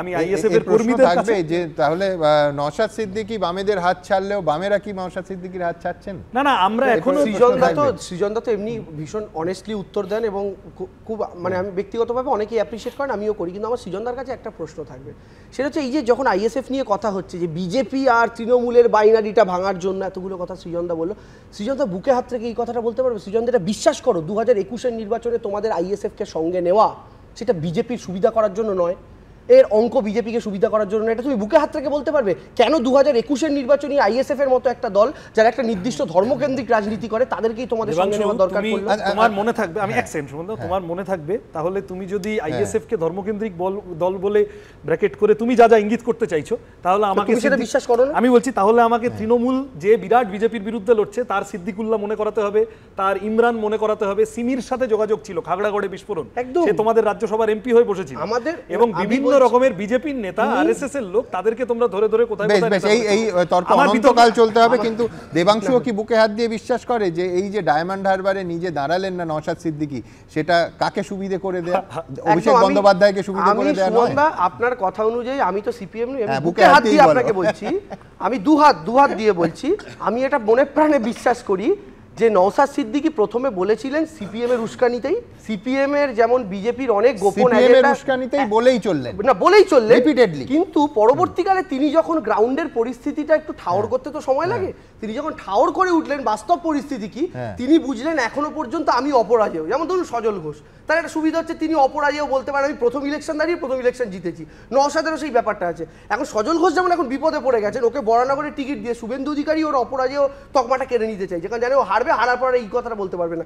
সেম কেস নওশাদ সিদ্দিকী ভাবলেন আমি যদি এখন ডায়মন্ড হারবারে দাঁড়াই এবং আমার এই অপরাজেয় তকমাটা যদি সরে যায়, রাজ্য রাজনীতিতে যে গুরুত্বটা আমি পাই সেটার ভবিষ্যৎ। এখানে আমার একটাই প্রশ্ন থাকবে যে নওশাদ সিদ্দিকী এইটা যখন বারবার প্রতিদিন সন্ধ্যেবেলা এসে প্রায় ঘোষণা করছিলেন সাংবাদিক সম্মেলন করে যে আমি ডায়মন্ড হারবারে দাঁড়াবো, তখন এই তকমাটার কথা কি তার মাথায় আসেনি? নাকি পর্দার আড়ালে, যেটা আমরা কেউ জানি না, যে পর্দার আড়ালে কোনো কিছু ডিল হলো, পর্দার আড়ালে কোনো বোঝাপড়া হলো, জানি না।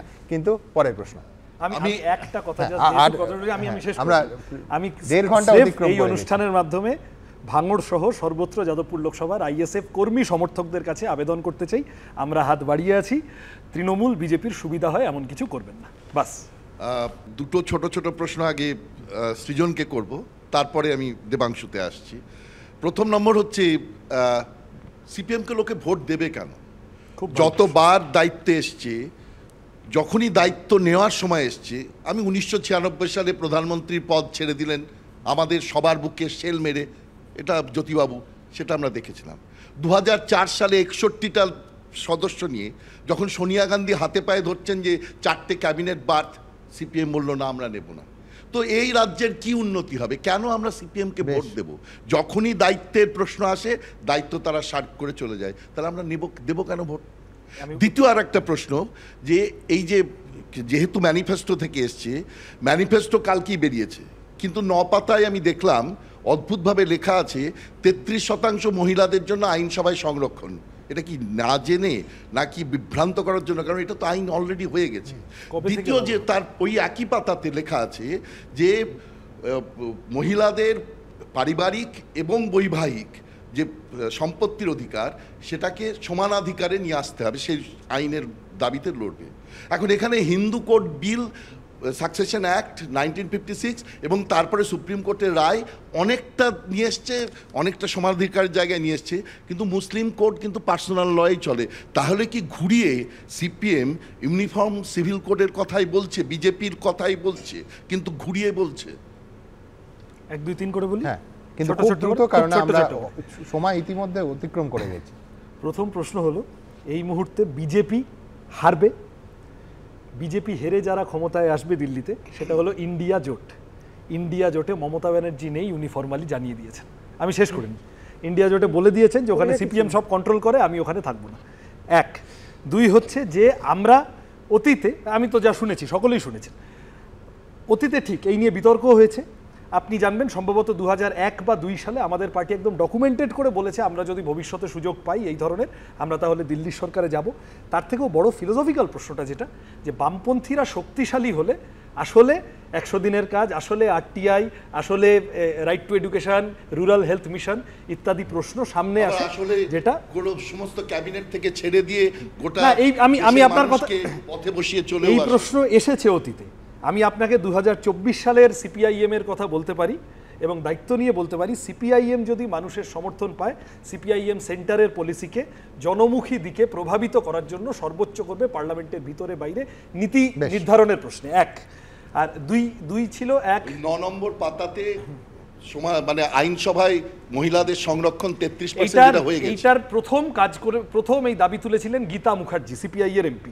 বৃন্দা কারাতদের দীর্ঘ লড়াই, আরো কিছু পার্টির আরো কেউ আছেন। বিজেপি যেটা এনেছে সেটা লাগু হতে হতে এখনো অনেক দিন লাগবে। কয়েকদিন আগে একটা স্টান্টবাজির মতো কতগুলো কথা বলেছে। 23 সেপ্টেম্বরে এটা কিন্তু গেজেট নোটিফিকেশন হয়েছে, কিন্তু তার লাগু হওয়াটা ঠিকই আমরা জানি। তা সত্ত্বেও আমরা এটা রেখেছি, তার কারণ এই মুহূর্তে দ্রুত বিধানসভায়, লোকসভায় বিভিন্ন পার্টির পলিটিক্যাল রিপ্রেজেন্টেশনে বিজেপি মহিলাদের ক্ষমতায়নের প্রশ্নে মনুবাদী আরএসএস যে কথা বলছে তাতে সন্দেহের অবকাশ থাকে। আমাদের পার্টির ক্ষেত্রে সেই সন্দেহের জায়গাটা থাকে না। নাকি সৃজন এটা এই জন্য যে পরে যাতে বলা যায় যে আমাদের দাবিতেই হয়েছিল? না, আমরা তো 1996 থেকে বলছি। আমায় খুব দ্রুত এগোতে হবে, আমার বিষয়টা সময় একেবারে শেষ। সেটা হলো এটা কিন্তু মনে রেখো ডিলিমিটেশন ছাড়া হয় না। মানে তুমি কোন আসনটা মহিলাদের জন্য বরাদ্দ করবে, কোনটা তফসিলি, কোনটা উপজাতি, একবারে সংবিধান একমাত্র সংস্থাকে দায়িত্ব দিয়েছে ডিলিমিটেশন কমিশন। 2026 এর পরে প্রথম সেন্সাস, 2033 হচ্ছে না কেন? আমি এখনি আসতে যাচ্ছি। মানে তোমার কোনো আইন দিয়ে তুমি পারবে না, আপনার কাছে ওটা চাইলেও পারবে না। বিজেপি সেন্সাসটা করাচ্ছে না কেন? বিজেপি সেন্সাস করাচ্ছে না কেন? এবার আমি দেবাংশুর কাছে আসছি। দেবাংশুকে আমি প্রথম নম্বর দুর্নীতির প্রশ্ন তো করেই দিয়েছে, কিন্তু বিজেপির সঙ্গে বিভিন্ন সময় জোট হয়েছে। বিজেপি মন্ত্রিসভায় মমতা বন্দ্যোপাধ্যায় গেছেন, সিঙ্গুর আন্দোলনের সময় বিজেপি তাদের পাশে দাঁড়িয়েছে। এই যে বিজেপির সঙ্গে এই ঘনিষ্ঠতা এবং ইডি সিবিআই নিয়ে এই যে সেটিংয়ের যে কথা দীর্ঘদিন ধরে বিরোধীরা বলে আসছে, এই পরিপ্রেক্ষিতে দাঁড়িয়ে এই মানে বিজেপি বিরোধিতা এটা তৃণমূলের কতখানি জনমানসে গ্রহণযোগ্য হবে বলে তুমি মনে করো? এটা হলো আমার প্রথম কথা। দ্বিতীয় নম্বর আর একটা প্রশ্ন আছে, সেটা ছোটই প্রশ্ন। তুমি খুব ভালো একটা গান হিসেবে লিখেছিলে খেলা হবে, কিন্তু এই খেলা হবে কিন্তু খুব রাজনীতিকে খুব খেলো জায়গায় নিয়ে গেছে বলে আমার মনে হয়েছে। খেলা হবে খুব পপুলার এবং সেটা ভায়োলেন্সেও কিন্তু মানে সাংঘাতিকভাবে প্ররোচনা দিচ্ছে। খেলা হবে বলতে বলতে নিয়ে যাচ্ছে এবং তৃণমূলের এটা প্রায় মানে জাতীয় সঙ্গীতের মতো হয়ে গেছে, তৃণমূলের জাতীয় সঙ্গীত। আমি আপনাকে বলি, প্রথম কথা হচ্ছে ছুরি তো সবার বাড়িতেই থাকে। কেউ সেটা মানুষ খুনের জন্য ব্যবহার করে, কেউ সেটা আলু পটল কাটার জন্য ব্যবহার করে। এখন যারা এটাকে ভায়োলেন্সের দিকে নিয়ে গেছেন এই উত্তরটা তারা দেবেন। লেখার উদ্দেশ্য তো কখনোই ভায়োলেন্স নয় এবং আমি বিশ্বাস করি এটা কেউ নিয়ে যাননি। আমি প্রথম প্রশ্নের উত্তরটা আপনাকে দিই। আপনি যেটা করলেন সেটা হচ্ছে, প্রথম প্রশ্নটা আপনার কি বিষয় ছিল? সেটিং। হ্যাঁ, সেটিং নিয়ে আমি আপনাকে কথা বলি। প্রথম কথা হচ্ছে মমতা বন্দ্যোপাধ্যায় একবার না দুবার কবে কোন সময় বিজেপির সঙ্গে গেছিলেন যে কারণে আজও তাকে প্রশ্ন শুনতে হয়। আমি এর আগেও যে প্রশ্নটা উত্তর দিয়েছি সেটা হচ্ছে যে বামপন্থীরা এটা নিয়ে বড় বড় ধরুন কলার উঁচু করে কথা বলে, আমরা আর যাই হোক কখনো বিজেপির সঙ্গে তাদের, আমি বলছি দাদা একটু বলে নি, আমি বলছি তারা তো নীতিশ কুমার 5 বার পাল্টি খাওয়ার পর তাদের গভর্নমেন্টের পার্ট ছিল বিহারে। আজকে শিবসেনা যে বিজেপির সবচেয়ে বিশ্বস্ত সঙ্গী, 15-20 বছরের ওপরে তাদের জোট সঙ্গী, তাদের পার্ট ছিল মহারাষ্ট্রে। আজকে তাদের সরকারটা সরে গিয়েছে। তাহলে যদি ওদেরকে বিশ্বাস করা যায়, হোয়াই নট মমতা বন্দ্যোপাধ্যায়? মমতা ব্যানার্জি একবার করেছিলেন, এরা কতবার করেছিলেন? 10 বছরে 5 বার পাল্টি খেয়েছেন। 2 নম্বর কথা আমি আপনাকে বলি, সেটা হচ্ছে মমতা বন্দ্যোপাধ্যায়ের ক্ষেত্রে আপনি বললেন কতটা বিশ্বাসযোগ্য হবে। বিশ্বাসযোগ্য কতটা হবে তার প্রমাণ মানুষ দিয়ে দিয়েছেন। মানুষ ইলেকশনে প্রমাণ করে দিয়েছেন মমতা বন্দ্যোপাধ্যায় বিজেপির বিরুদ্ধে বাংলায় সবচেয়ে স্ট্রং একটা ফেস। আর আমি কেন বলছি রবীন্দ্রনাথ দা, এটার মূল কারণটা হচ্ছে মমতা বন্দ্যোপাধ্যায় কিন্তু নরেন্দ্র মোদী জবে থেকে বিজেপির মুখ হিসাবে প্রজেক্টেড হয়েছে 2014 সালে। আপনাদের মনে আছে নরেন্দ্র মোদী ভেবেছিলেন মমতা দিদিকে একটু প্রশংসা করবো, দিদি যদি আমাদের সাথে জোটে চলে আসেন। দিদির খুব প্রশংসা করছিলেন 2014 সালে। ব্রিগেডে এসেও দিদির প্রতি একটু নরম মনোভাব দেখিয়েছিলেন, কিন্তু মমতা বন্দ্যোপাধ্যায় কিন্তু এক বিন্দু নরম মনোভাব দেখাননি সেই সময় দাঁড়িয়ে। 2014 সাল থেকে মমতা বন্দ্যোপাধ্যায় তার নীতির জায়গা থেকে একদম স্ট্রিক্ট আছেন, কারণ তিনি জানেন যে ভারতীয় জনতা পার্টির এই নরেন্দ্র মোদী অমিত শাহ সেটআপটা ভারতবর্ষের জন্য কতটা খতরনাক আর কতটা ভয়ঙ্কর হতে পারে। আর সেই জায়গা থেকে আমি আপনাকে লাস্ট একটা কথা বলবো, তৃণমূল কংগ্রেস যে স্ট্রংলি, আচ্ছা ধরুন রাস্তায় দাদা একটা কুকুর আছে, আমি আর আপনি যাচ্ছি, ওই কুকুরটার ওখানে গেলে কুকুরটা রোজ আমাকে কামড়ায়, আপনাকে কামড়ায় না, তাহলে দাদা সোজা প্রশ্ন আমি করি, কুকুরটাকে কে বিস্কুট দেয় রোজ লুকিয়ে লুকিয়ে? সহজ উত্তর হচ্ছে আপনি দেন। কেন? কারণ কুকুরটা আপনাকে কামড়ায় না, আমাকে কামড়ায়। তো নরেন্দ্র মোদীর যে এজেন্সি, সেই এজেন্সি সবচেয়ে বেশি কোন পলিটিক্যাল পার্টিকে অ্যাটাক করেছে ভারতবর্ষের মাটিতে? আমি যদি জিজ্ঞাসা করি আপনাকে, কোন পলিটিক্যাল পার্টি সবচেয়ে বেশি সাফার্ড হয়েছে নরেন্দ্র মোদীর এজেন্সি দ্বারা? ভোটের আগে উত্তর দেবেন দিল্লি এবং কেজরিওয়াল, দিল্লি হেমন্ত সোরেন এবং কেজরিওয়াল। আমি আপনাকে বলছি তৃণমূল কংগ্রেস নয়, হেমন্ত সোরেন এবং কেজরিওয়ালের কথা আপনি এই কারণে বলছেন কারণ তাদের দুজন মাথা অ্যারেস্টেড হয়েছেন। আর পশ্চিমবঙ্গের ক্ষেত্রে আপনারা বারবার এই আলোচনা করেন মাথা মাথা মাথা মাথা কোথায়, যে কোর্টের আলোচনা ইত্যাদি আলোচনা, আরে কিছু নেই তো পাবে কোথায়? যেটাকে আপনারা সেটিং বলেন, বিরোধীরা সেটিং বলে, আমি বলছি সেটাতে তো মেটেরিয়াল নেই কিছু। মেটেরিয়াল না থাকলে নারদে ঘুষ খেলেন। মেটেরিয়াল আমি বলছি মেটেরিয়াল। কৃষ্ণ আদবানি লোকসভায় এথিক্স কমিটির দেবাংশু, তুমি ঠিক 1 ঘন্টা আগে বলেছো যে কেজরিওয়ালেও কোনো মেটেরিয়াল নেই। না আমি তো সেটা বিশ্বাস করি, ঠিক 1 ঘন্টা আমি আগে একদম বিশ্বাস করি, কিন্তু Repeat করে তারপরেও শুধু কেজরিওয়াল না, হেমন্ত সোরেনের ক্ষেত্রে মেটেরিয়াল নেই, কিন্তু তারপরেও তাহলে এখন বলছো যে মমতা বন্দ্যোপাধ্যায়ের মেটেরিয়াল বাংলার ক্ষেত্রে যে কটা কেস, আমি বলছি সারদা টু রোজ ভ্যালি, আমি ওখানে তো একটা দুর্নীতির কথা, ধরুন লিকার স্ক্যাম, আমি বলছি বাংলার ক্ষেত্রে যে কটা নিয়ে অভিযোগ উঠেছে, দুটো কেসে কোনো মেটেরিয়াল নেই, তার সত্ত্বেও দুজন মাথা জেলে চলে গেল। আমি বলছি সারদা 10 বছর ধরে চলছে, নারদা চলছে 2016 সালের পর থেকে, আপনি আগের দিন উল্লেখ করে দেখিয়েছিলেন। আমি আপনাকে এই কথাটা বলি সুমনদা, 10-12 বছরের পর কেসের অগ্রগতি কোথায়? ট্রেলার হতে পারে না, কেসের অগ্রগতি আমাদেরও তো ট্রেলার হলে সিনেমাটা 30 বছর হবে, তারপরেও আমাদেরই তাপস পাল অ্যারেস্ট হয়েছিল, কেসের অগ্রগতি। আচ্ছা বেশ, এবার আমাদের নেতার কাছে যেতে হবে। আমাদেরই সুদীপ বন্দ্যোপাধ্যায় ঘটেনি বলেই তো আমাদেরই মদন মিত্র অ্যারেস্ট হয়েছিলেন, আমাদেরই নেতা, কিন্তু সিপিএম এর নেতাদের টাচ করেনি তো, সিপিএম এর কিছু কেন সিপিএম এর নেতাদের টাচ করেনি, সিপিএম এর নেতাদের কেন টাচ করেনি জানেন রবীন্দ্রনাথ দা? কারণ এই সেটিংটা সবচেয়ে বড় সেটিং, तुम हमको 25% ভোট দো, हम तुम्हारा नेता को छोड़ देंगे, এটাই হচ্ছে সবচেয়ে বড় সেটিং। মানে 75-25 সব জায়গাতেই আছে আর কি, থাকতে পারে না। আর সিপিএম এর সেই ক্ষমতায় আছে যে নিজেরা ভোট না নিয়ে ওরা ট্রান্সফার করতে পারে, নিজেরা ভোট দিয়েছে 2016 তে তো প্রায় 40% এর কাছাকাছি ভোট নিয়েছে, 16 যতবার এর রাজ্যের নির্বাচনের ফলাফল বের হয় সেটা সিপিএমই করে। না আমি বলছি 16 ভোট ট্রান্সফার কিন্তু মারাত্মক কথা। সিপিএম এর ভোট তৃণমূলে গেছিল, সেই ভোট বিজেপিতে গেছে, যদি সিপিএমই ক্ষমতায়, যদি তৃণমূল বিরোধী ভোটার হয়, সে ধরুন বামেদের ভোট দেবার, বামের কোনো নেতা ওখানে গিয়ে বলছে আমি না পারবো না তৃণমূলকে সরাতে, ভাই তুই অন্য কাউকে দেখে নে, তো সে কেন বিজেপি আমি বলছি ভোটার সহজ অঙ্ক। দেবাংশু, এটা খুব ইন্টারেস্টিং ডিবেট, এটা দীর্ঘক্ষণ চলতে পারে দেবাংশু, কিন্তু আমি বলছি সেই ভোটার যাকে ভোট দিল না তার কথা শুনলো, মানে সিপিএম নেতা বলে দেবে ভোটারকে যে আমি কোথায় ভোট দেবো, আমি এই লজিকটা আমি আজও বুঝতে পারিনি। তাদের যে একটা কর্মী, তাদের যে একটা যাদের 2011 সালে মানুষ ভোটের মাধ্যমে ছুঁড়ে ফেলে দিল, দিয়ে মমতা বন্দ্যোপাধ্যায়কে আনলো, তারপর সেই সিপিএম তারা ভোট ট্রান্সফার করছে যে না আমার দরকার নেই, বিজেপি পাবে। আমি বলছি এই নিয়ন্ত্রণ থাকলে তারা ক্ষমতায় থাকতো, তারা মুখ্যমন্ত্রী চেয়ারে বসতো না। আমি বলছি এইটা হতো না, কারণ তাদের 16 সালে একটু কথা বলি, আমি একটা লাইন বলবো, আমি একটু কথা বলি, একটা লাইন, এটা আসলে কি হয়েছে এই, হ্যাঁ ঠিক ঠিক, আমি জাস্ট মানে এই অভিযোগটা তো বারবার শুনতে হয়, তুমি যদি সেফোলজিস্ট আছেন বা আপনারা যদি তথ্য ইত্যাদি দিয়ে দেখেন, ঠিক বিজেপি যখন পশ্চিমবঙ্গে উঠেছে বিভিন্ন পার্টির ভোট বিজেপিতে গেছে, আবার কিছু মানুষ বিজেপিকে আটকানোর জন্য বামপন্থীদের সাথে ছিলেন বা অন্য কোনো পার্টির সাথে ছিলেন, এই মুহূর্তে সব থেকে ভায়াবল বলে এদের সাথে গিয়েছেন, তার ফলত তৃণমূলের ভোটটা তৃণমূলের জায়গায় থেকে গেছে, কথা অনুযায়ী ওরা তোমাদের দিয়ে আমাদের দিল কেন বলো? তৃণমূলের ভোটও বিজেপিতে গেছে, তৃণমূলের ভোটও বিজেপিতে গেছে, এই পরিষ্কার। আচ্ছা একটু কথা বলি, মানে মানে ব্যাপারটা সুমনদা সাংঘাতিক একটা যা দেখলাম আমরা, একদম মানুষের ভোট, মানুষের ভোট, মানুষ ঠিক করেন যে কাকে দেবে, কারুর ক্ষমতা নেই ট্রান্সফার করার। এক্স্যাক্টলি, সাংঘাতিক একটা ভিসিএস সার্কেলের মধ্যে ঘুরে বেড়াচ্ছি, কিছু বুঝতে পারছি না। আর যেটা মানে মনে হলো যে আমরা এমন একটা জিনিসে ঘুরছি, মানে ইন্ডিয়া জোট, এত সিট আছে কিনা জানি না, কিন্তু ক্ষমতায় আসতে পারে। মমতা ব্যানার্জির কাছে 42টা সিট, উনিও প্রধানমন্ত্রী হতে পারেন, এতক্ষণ আমি যা বুঝলাম আর কি। একটা ছোট্ট বিরতি, কোথাও যাবে না, এক্ষুনি ফিরছি। ফিরে এলাম বিরতির পর, প্রশ্ন সরাসরি নেব। আমার প্রথম প্রশ্ন বলবো না, একই সঙ্গে প্রশ্ন, তবে সৃজন বোধহয় খুব একটা এর মধ্যে থাকবে না।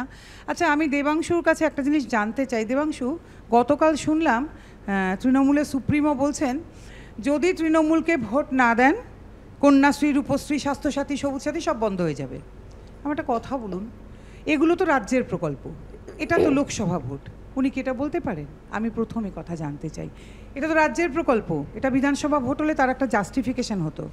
মানুষকে কতটা অশিক্ষিত ভাবা হলে এই কথা বলা হয়, এবং অবভিয়াসলি গ্রামে গঞ্জে যখন এগুলো গিয়ে বলা হয়, ওনারা তো এগুলো এত ডিফার করতে পারেন না, কিন্তু ওনারা ভাবেন সত্যি তো ভোটটা না দিলে বোধহয় এগুলো বন্ধ হয়ে যাবে, কিন্তু এটা কি জাস্টিফাইড?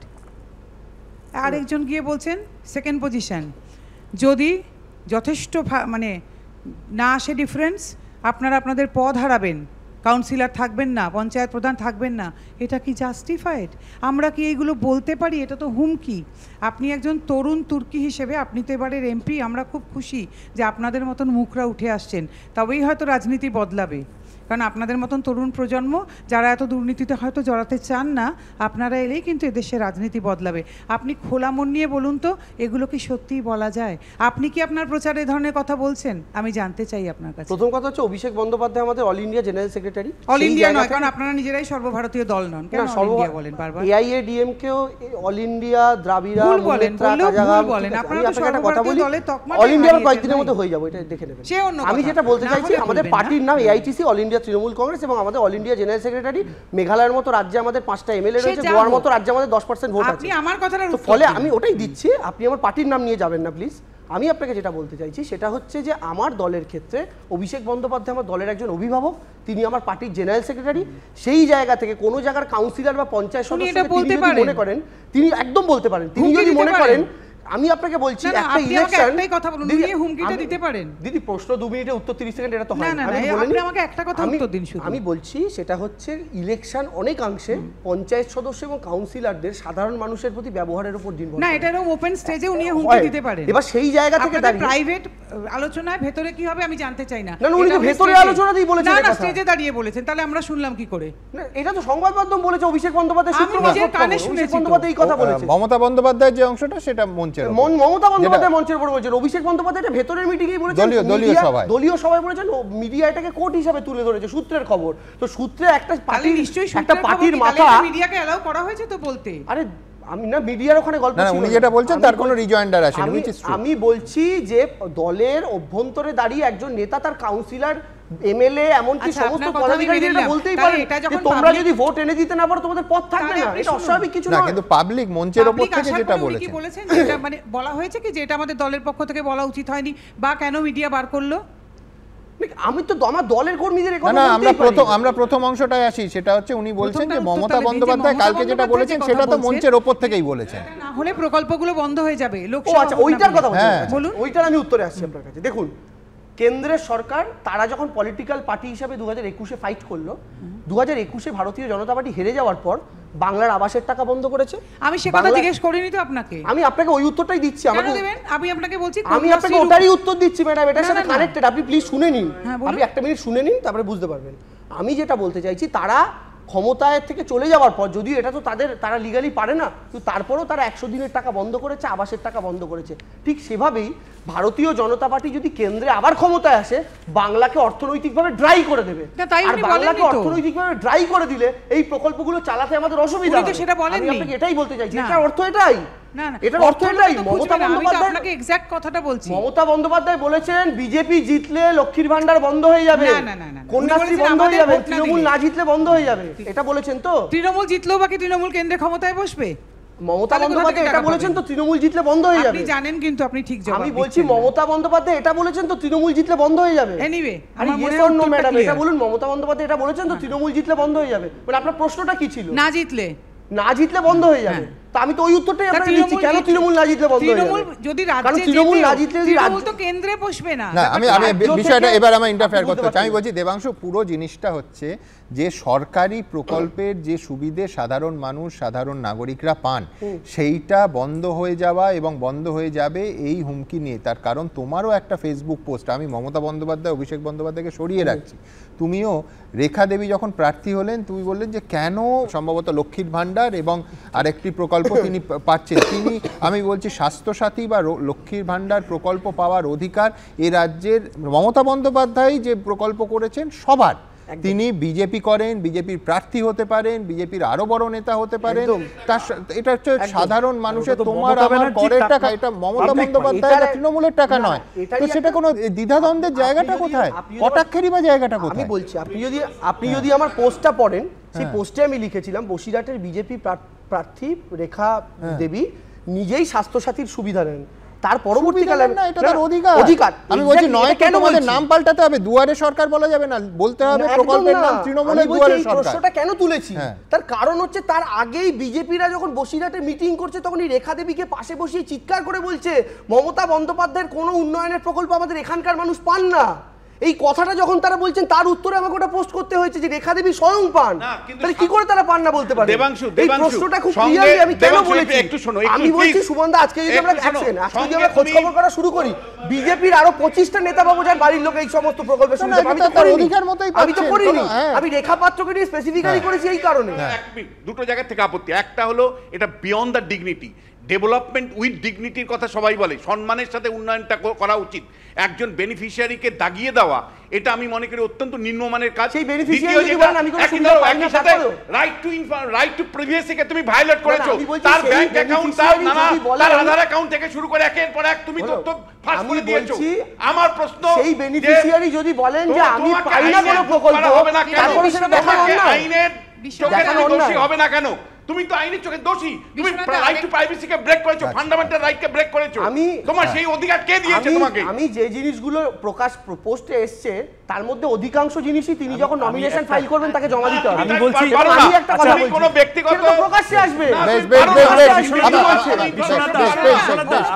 আমি সিপিআইএম এর একজন কর্মী হিসেবে একটা শুধু দেবাংশু এটা ওর দিকে চালো, ঠিক তৃণমূল এর মধ্যে সিপিএম না তৃণমূল কংগ্রেসের মুখপাত্র না আমি প্রার্থী, আমি আরেকটা খুব গভীর মানুষের কাছে, আমি এটা থেকে বিযুক্ত না, আমি বলছি, আমি আপনার উত্তর দেব। মানুষ এটা বলছেন যে তৃণমূলের লোকেরা ঘরে এসে বলছে ওদেরকে ভোট না দিলে অমুক অমুক প্রকল্প থেকে নাম কেটে দেবে। তৃণমূল কংগ্রেসের মুখপাত্র দেবাংশুকে আমি অনুরোধ করব অন ক্যামেরা এটা বলে দিক যে মানুষ যাকে ইচ্ছে ভোট থেকে নাম কেটে নেবে, এটাই বলছে তৃণমূলের লোক, এটাই বলছে মানুষ। তুমি এই ফুটেজটা থাকুক যে তুমি বলে দাও যে মানুষ যাকে ইচ্ছে ভোট দিন, তৃণমূল কংগ্রেস কারুর নাম কোথাও থেকে কাটার কোনো ক্ষমতা নেই। সরকার মানুষ যাকে ইচ্ছা ভোট দিন, তৃণমূল কংগ্রেসের তাতে নাম কাটার কোনো বিষয় নেই। কিন্তু তৃণমূল আমি কেটে নিয়ে যাদবপুরে বড় বড় হোর্ডিং এ লাগিয়ে চালাবো। কিন্তু তৃণমূল যদি ভোটে জিততে না পারে, লক্ষ্মীর ভান্ডার থেকে শুরু করে সমস্ত প্রকল্প বন্ধ হবে, এই কেন্দ্রীয় সরকার বন্ধ। এমএলএদের টাকা দেওয়া, এমএলএদের মাইনে বাড়ানো, এটাও সত্য। তৃণমূলের আছে আরেকটা প্রশ্ন, একেবারে নির্বাচনী প্রচার হওয়ার আগেই দ্রুত দ্বিতীয় প্রশ্ন। সৃজনকে বিশেষ কিছু এই মুহূর্তে এই জন্য বলবো না, কারণ সৃজনদের তো খুব কিছু হাতে নেই। আর এমপি হয়ে যদি পার্লামেন্টে যান, শিক্ষা ব্যবস্থা ওনাদের হাত থেকেই অনিলায়ন শুরু হয়েছিল, তার আজকে কফিনে শেষ পেরেক পোতা হচ্ছে। কাজে এখন তো খুব কিছু করার নেই।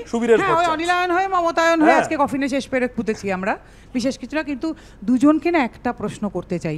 ওখান থেকে শুনছিলাম ড্রপ আউট মহিলা কমেছে, একবারও কাউকে কখনো বলতে শুনি না কি হারে ড্রপ আউট ছেলেরা হয়েছে পরীক্ষার্থীদের মধ্যে, ছেলেরা কিভাবে কমেছে। শুধু দুজন তরুণ তুর্কি তো। আজকে জানতে চাই একটা প্রশ্ন, এমপি হয়ে পার্লামেন্টে গেলে পুরুষ মানুষের হয়ে একটাও কথা বলবেন?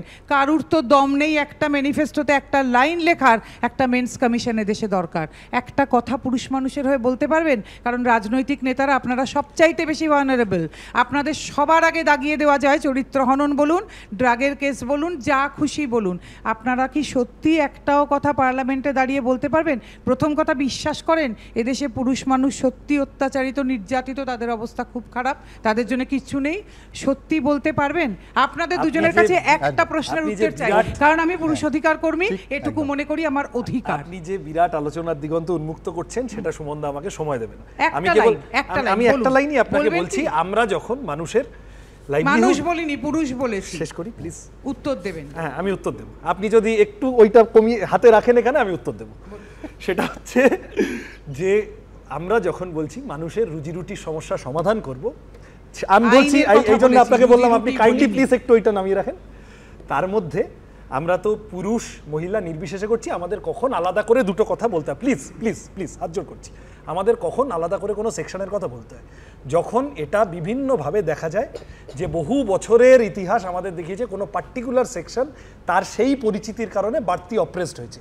আপনার যদি এই প্রশ্নে কোনো নির্দিষ্ট ডিমান্ড চার্টার থাকে যে এই কথাগুলো বলা উচিত পুরুষ অধিকার কর্মী হিসেবে, we are open to that. আমরা চাইছি আপনি, আমি সৃজন ভট্টাচার্য আপনাকে বলে গেলাম, আপনি দিন, আমরা আমাদের পার্টির কথাবার্তার মধ্যে যেটা যুক্তিযুক্ত মনে হবে আমাদের পার্টিতে আমরা নিশ্চয়ই তুলে ধরব। অজস্র ধন্যবাদ। দেবাংশু কি একই কথা বলছেন? আমি একই কথা বলবো, এবং আমি শুধু এইটুকু বলতে চাই, আমার যে সবচেয়ে প্রিয় বন্ধু, সেই বন্ধু গৌরব নাম, সে নিজেও এইরকম একটা সংগঠনের সাথে যুক্ত আছে। ফলে এই আলোচনা আমার সারাক্ষণ হচ্ছে এবং আমি এই সংক্রান্ত প্রচুর ইনপুটসও পাই এবং আমার এই সংক্রান্ত যথেষ্ট পড়াশোনাও অন্তত আমি করার চেষ্টা করি। আমি আপনাকে এইটুকু বলতে পারি যে প্রত্যেকটা মানুষ, যে কোনো জায়গাতে যখন কোনো জায়গা থেকে তাদের দেওয়ালে পিঠ থেকে যাচ্ছে, সেটা যদি লিঙ্গ হিসাবে নারীর কখনো হয়ে থাকে, নারী জাতি বিভিন্ন জায়গাতে দাঁড়িয়ে সরকার থেকে শুরু করে সিস্টেম তাদেরকে বহু জায়গাতে তুলে ধরার চেষ্টা করেছে। আমরা রিজার্ভেশন নিয়ে এই কথাটা বলতে পারি, তাদেরকে তুলে ধরার চেষ্টা হয়েছে। কোথাও যদি এরকম মনে হয় যে ভারতবর্ষের মাটিতে কোনো আইনের জন্য স্পেসিফিক্যালি কিছু আইন যেটা কারোর হাতে ঢাল হিসাবে দেওয়া হয়েছিল সেটা অস্ত্র হিসাবে ব্যবহৃত হচ্ছে, তাতে কারোর ক্ষতি হচ্ছে, সেই বিষয়টা নিয়ে আমরা আলোচনা করার জন্য। তবে নন্দিনীদি পিতৃতন্ত্রের কিন্তু নির্দিষ্ট ইতিহাস আছে, আমি বড় আলোচনায় যাব না, ওটা একটা শোষণের জন্য মাথায় রাখবেন। পিতৃতন্ত্র ধারক এবং বাহক কিন্তু মেয়েরাই, সেই আলোচনাও একদিন হবে। না মহিলা না সিপিএম, কার হাতে থাকলো পেন্সিল? সেটা আপাতত পেন্সিল নয়, পেন আমার হাতে। আমি আর কোনো প্রশ্ন নিচ্ছি না, তার কারণ দুজনের র্যাপিড ফায়ার রাউন্ড এখনো বাকি আছে। সৃজন, রবীন্দ্রনাথ না কার্ল মার্কস? দুজনেই। প্রমোদ দাশগুপ্ত না বিমান বসু? আমি যাকে দেখেছি বিমান বসু। সোমনাথ চট্টোপাধ্যায় না বিকাশ রঞ্জন ভট্টাচার্য? আমি যাকে দেখেছি বিকাশ রঞ্জন ভট্টাচার্য, যদিও সোমনাথ দাকেও অল্প দেখেছি, বিকাশ রঞ্জন ভট্টাচার্য। গান লেখা না গান গাওয়া? গান লেখা, গান লেখা। মীনাক্ষী না দীপশিতা? দীপশিতা। দেব না সায়নী? আপাতত সৃজন। মোহাম্মদ সেলিম না সুজন চক্রবর্তী? দুজনেই অভিভাবক, দুজনেই। সুজনদার সাথে আমার একটু বাড়তি আগে থেকে ছোটবেলার সম্পর্ক, খুব তুল্যমূল্য বিচারে হয়তো সুজনদা, কিন্তু দুজনেই অভিভাবক। পরেরটা তোমায় আরও বড় নিঃশ্বাস নিতে হবে, তার কারণ জ্যোতি বসু না বুদ্ধদেব ভট্টাচার্য? এই জন্য বললাম নিঃশ্বাস নিতে হবে, তার কারণ তোমার যে বায়োডাটা দলের তরফ থেকে বলা হয়েছে তাতে তোমার প্রিয় নেতা জ্যোতি বসু, আর তুমি বুদ্ধদেব ভট্টাচার্যের সময় রাজনীতি সম্পর্কে আগ্রহী হয়েছে। জ্যোতি বসু এটা অন্য ব্যাপার। আমার ধারণা বুদ্ধদেব ভট্টাচার্যকেও জিজ্ঞাসা করলে তিনি বলতেন জ্যোতি বসু। এসএফআই এর সাদা পতাকা না সিপিএম এর লাল ঝান্ডা? এইটা কঠিন প্রশ্ন। এসএফআই এর সাদা পতাকাই আমি বলবো। মারাদোনা না রোনাল্ডো? ক্রিশ্চিয়ানো রোনাল্ডো না ব্রাজিলের রোনাল্ডো? ব্রাজিলের রোনাল্ডো। আমির খান না সালমান খান? সালমান খান। সালমান খান না শাহরুখ খান? সালমান খান। পুলিশের কোন লাঠির ঘাটা সৃজনের বেশি লেগেছিল, যুবভারতী ডার্বির দিনে নাকি নবান্ন অভিযানে? পুলিশের লাঠি তো পুলিশের লাঠি, তার বিরুদ্ধে কোনটার ব্যথা বেশি দিন থেকেছিল? যুবভারতী। যাদবপুর বিশ্ববিদ্যালয় না সংসদ ভবন? আপাতত সংসদ ভবন। দেবাংশুর কাছে আসবো। কালীঘাটের চৌকাঠ না ক্যামাক স্ট্রিটের চৌকাঠ? কালীঘাটের চৌকাঠ। জয় বাংলা না খেলা হবে? বলেছিলাম এটা আগে সরিয়ে রাখবো। খেলা হবে। 2021-এর আগের তৃণমূল না 2021-এর পরের নতুন তৃণমূল? একটা ইতিহাস, একটা বর্তমান। 2021-এর পরের তৃণমূল। সায়নী ঘোষ না জুন মালিয়া? এটা তো একজন আমাদের একটা সংগঠনের মাথা, একটা মানে ফ্রন্টাল অর্গানাইজেশনের মাথা, আর আরেকজন তো ক্যান্ডিডেট। সেই জায়গা থেকে সায়নী ঘোষ, কারণ একটা সংগঠনের মাথা, ফলে তার সাথে আমার আলাপচারিতা, কথাবার্তা অনেক বেশি হয় দেন অন্য কেউ, তো সেই জায়গা থেকে। পরের দুজনও মাথা, জ্যোতিপ্রিয় মল্লিক না শেখ শাহজাহান? এটা কি পছন্দের দিক থেকে বলতে হবে? জ্যোতিপ্রিয় মল্লিক। দিদিকে বলো না এক ডাকে অভিষেক? দিদিকে বলো, কারণ অভিষেক বন্দ্যোপাধ্যায় দিদিকে বলোই বলতেন। নরেন্দ্র মোদী না অমিত শাহ? নরেন্দ্র মোদী। শুভেন্দু অধিকারী না দিলীপ ঘোষ? দিলীপ ঘোষ, অবশ্যই, কোনো সংশয় নেই। দারুণ সাংগঠনিক ব্যক্তি, এবং বিজেপির যেইটুকু যা ওই লোকটার জন্যই। বালি না তমলুক? তমলুক। সংগঠন না সংসদ? এই মুহূর্তে সংসদ, সেটাই সামনের দিকে যেটা আছে। তোমাদের দুজনকেই অনেক শুভেচ্ছা, অনেক ধন্যবাদ। আপনাদেরও ধন্যবাদ। দেখুন, সেই কবে রবীন্দ্রনাথ লিখেছিলেন, ওরে নবীন ওরে আমার কাঁচা, ওরে সবুজ ওরে অবুজ, আধমরাদের ঘা মেরে তুই বাঁচা। দেখুন, ভোটে জেতা হারা বড় কথা নয়, আমরা শুধু চাই যে গোটা দেশের সামনে আমাদের রাজ্যের মুখ উজ্জ্বল করুক বঙ্গ রাজনীতির এই তরুণ তুর্কিরা। ওদের হাত ধরে যেটা হারিয়ে গেছে সেটা ফিরে আসুক, মানে রাজনীতিতে সৌজন্য, যেটা নিয়ে বারবার আমরা কথা বলি, যেটা জাস্ট পশ্চিমবঙ্গের রাজনীতি থেকে ভ্যানিশ হয়ে গেছে। তোমাদের অসংখ্য ধন্যবাদ। আপনারা ভালো থাকবেন। নমস্কার।